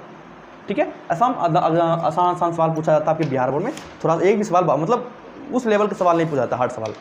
ठीक है, तो इसको आराम से करिएगा, आराम से चैप्टर को पढ़िएगा, नोट्स बनाइएगा। ठीक है, रिवीजन करिएगा तो आपको सब आसान लगेगा। ठीक है, आगे बढ़ते हैं। अगला सवाल हमको बोलता है कि व्यतिकरण में दो स्रोत होता है ना व्यतिकरण। ठीक है, दो स्रोत की तीव्रता I दिया हुआ है, 4I दिया हुआ है। उस बिंदु पर परिणामी तीव्रता क्या होगी जिस पर दोनों तरंग का कालांतर π/2। एकदम आसान सवाल है। ठीक है, सॉल्यूशन करते हैं। व्यतिकरण में दो स्रोत है, चलो एक स्रोत ये हो गया, दूसरा स्रोत ये हो गया, इससे तरंग निकलेगा, चलो यहाँ पहुँचा, इससे तरंग निकला यहाँ पहुँचा, अब दोनों मिलके जो बनेगा अपना बना लेंगे। ठीक है, मान लेते हैं ये बन गया। ठीक है, व्यतिकरण में दो स्रोतों की तीव्रता I तथा 4I, मतलब इस स्रोत का जो है तीव्रता I है, इसका 4I है। ठीक है, उस बिंदु पर परिणामी तीव्रता क्या होगा, मान लीजिए ये बिंदु पे परिणामी तीव्रता क्या होगा जिस पर दोनों तरंग का कालांतर π/2 है। मतलब क्या, हमको कालांतर दिया हुआ कितना, π/2 दिया हुआ। तो लगा दो सूत्र भैया, I बराबर क्या होता है, I1 plus I2 plus 2 root I1 into I2 into cos phi होता है, यही सूत्र होता है ना।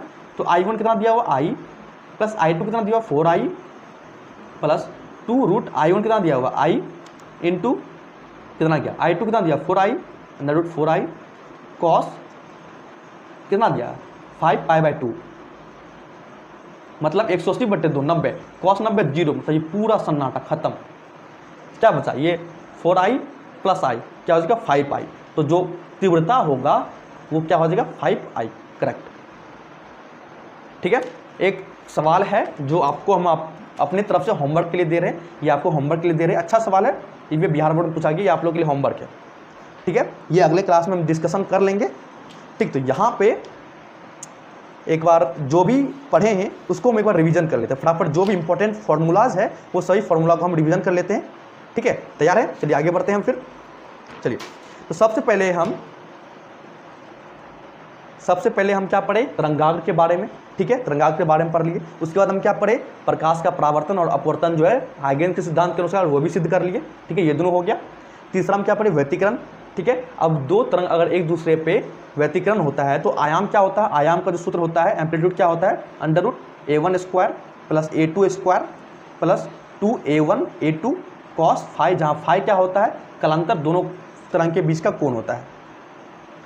ठीक है, और यहाँ से क्या निकालना सीखे बताइए, कलांतर मैक्सिमम कब होगा, मैक्सिमम कब होगा जब कॉस फाई का मान 1 हो जाएगा। कब ये 1 हो जाएगा तो क्या हो जाएगा, ए प्लस बी का होल स्क्वायर क्या हो जाता है, a1 प्लस a2 हो जाएगा। और आयाम मिनिमम कब होगा, जब a1 माइनस a2 हो जाएगा, जब ये कॉस फाई क्या होगा, -1 हो जाएगा। ठीक है, यहाँ से फिर हम क्या निकले, हम यहाँ से पूछे इंटेंसिटी बताइए, तीव्रता बताइए तरंग का क्या होता है, तो वो किसके होता है, के ए स्क्वायर होता है, मतलब intensity directly proportional to a square होता है। ठीक है, तो यहाँ से जो मेरा इंटेंसिटी का जो सूत्र निकला वो क्या निकला, I1 प्लस मतलब जो रिजल्टेंट मतलब परिणामी तरंग का जो तीव्रता निकला वो क्या हो गया, I1 I2 प्लस 2√I1, या दोनों के एक ही में रख दो कोई दिक्कत नहीं है। अच्छा, 2√I1 into I2 cos phi, जहाँ फाई क्या होता है, फाई क्या होता है बताइए, अभी जस्ट बताएं आपको, हाँ कलांतर होता है, कलांतर। अब इसमें भी दो केस आता है कि ये जो इंटेंसिटी है ये मैक्सिमम कब होगा, सेम वही केस जब यहाँ कॉस ये इसका मान 1 हो जाएगा, जब इसका मान 1 हो जाएगा तो इंटेंसिटी क्या हो जाएगा, √I1 प्लस √I2।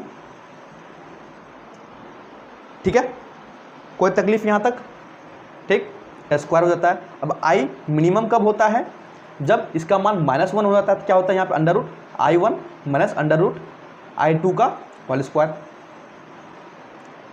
ठीक है, यहाँ पे ये सीख लिए। ठीक है, यहाँ तक कोई दिक्कत, कोई तकलीफ नहीं। अच्छा, हमको एक चीज़ बताते, एक चीज़ हम थोड़ा सा भूल गए, अगर हम I मैक्स बराबर के ए मैक्स का स्क्वायर लिख दे, कोई दिक्कत, अगर सवाल में मेरा ए मैक्सिमम निकल गया हो तो सीधा यहाँ पर रख दो, आई मैक्स निकल गया। उसी तरह आई मीन क्या हो जाएगा, क्या होता है, के ए स्क्वायर, के मीन है तो मीन का स्क्वायर, ए का मीन का स्क्वायर।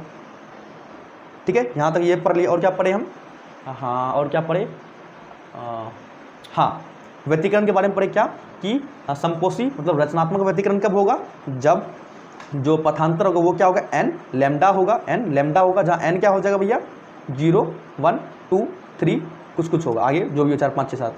और जो कलांतर होगा वो क्या हो जाएगा 2n पाई, जहाँ n क्या हो गया 0 1 2 3, 0 हटाइए तो कोई दिक्कत नहीं है, पर कोई आता ना रहने दो।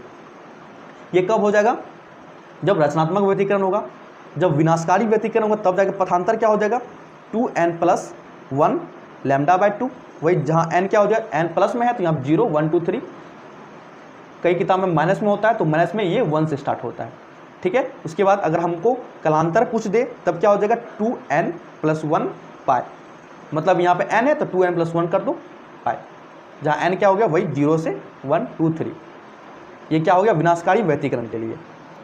ठीक है, और फ्रिंज का चौड़ाई कैसे निकालते हैं, दो ब्राइट या दो डार्क के बीच का दूरी क्या होता है लैम्डा d बटे डी, जहाँ ये d क्या है दोनों पर्दा के बीच का दूरी, और ये d क्या है दोनों छिद्र के बीच का दूरी।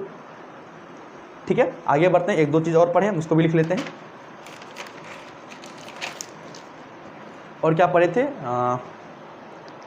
और उसके बाद विवर्तन पढ़े। तो विवर्तन में क्या पढ़े थे कि विवर्तन का जो सेंट्रल मैक्सिमा होता है ना, ये वाला मैक्सिमा, ये मैक्सिमा, ये कितना दूरी होता है 2 लैम्डा बटे डी होता है, और जो उसके बाद जो छोटा छोटा वाला होता है ना, छोटा छोटा, ये उसका कितना होता है, उसका होता है लैम्डा बटे डी, इसको बोलते हैं सेंट्रल मैक्सिमा बोलते हैं।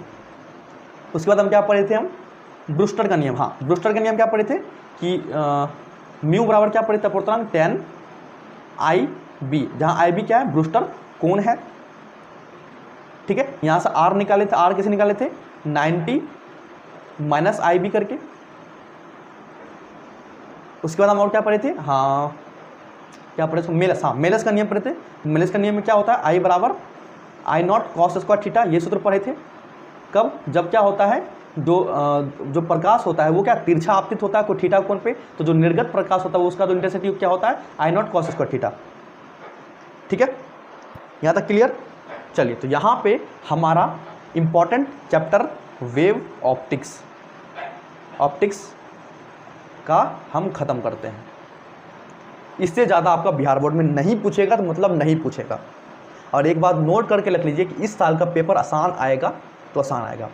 ठीक है, बस थोड़ा सा दिमाग चाहिए कि कौन सा टॉपिक पढ़ना है, उसको एकदम अंडरलाइन करके उसको 2-3 बार रिवीजन करिए। सब चैप्टर में ना हर एक दो टॉपिक होता है जहाँ से क्वेश्चन उठता ही है, प्रत्येक साल कुछ ना कुछ उससे क्वेश्चन आता है, इसलिए वो सब हॉट टॉपिक होता है। हम बताएंगे, अभी एग्जाम थोड़ा नजदीक आना दीजिए तब बताएंगे, अभी बता देंगे फिर मजा किरकिरा हो जाएगा, ठीक है। तो यहाँ पे हम क्या करते हैं, इस चैप्टर को खत्म करते हैं, तब तक आप लोग पढ़िए, और जो इसका होमवर्क होगा, इसका होमवर्क आप लोग को ग्रुप में मिल जाएगा, ठीक है। तब तक पढ़िए, मन लगा पढ़िए, और कोई भी दिक्कत आ जाए इसमें, कोई भी टॉपिक में कोई समझ में नहीं आया हो तो आप हमको मैसेज कर दीजिएगा, हम उसका सॉल्यूशन या हम मतलब कुछ ना कुछ उसका जुगाड़ लगा देंगे, ठीक है। पर उससे पहले, हमसे पूछने से पहले आपको खुद इसको कॉपी पर नोट करना है, नोट्स बनाना है, 2-3 बार आपको बोल के लिखना है जो इंपॉर्टेंट पॉइंट हो गया, ठीक है। चलिए, तो अगले क्लास में मिलते हैं। आपका अगले क्लास से आपका मॉडर्न फिजिक्स स्टार्ट होगा, जिससे टोटल 25 नंबर का सवाल आपके बोर्ड में पूछा जाता है, ठीक है। तो चलिए, गुड नाइट, मिलते हैं अगले क्लास में।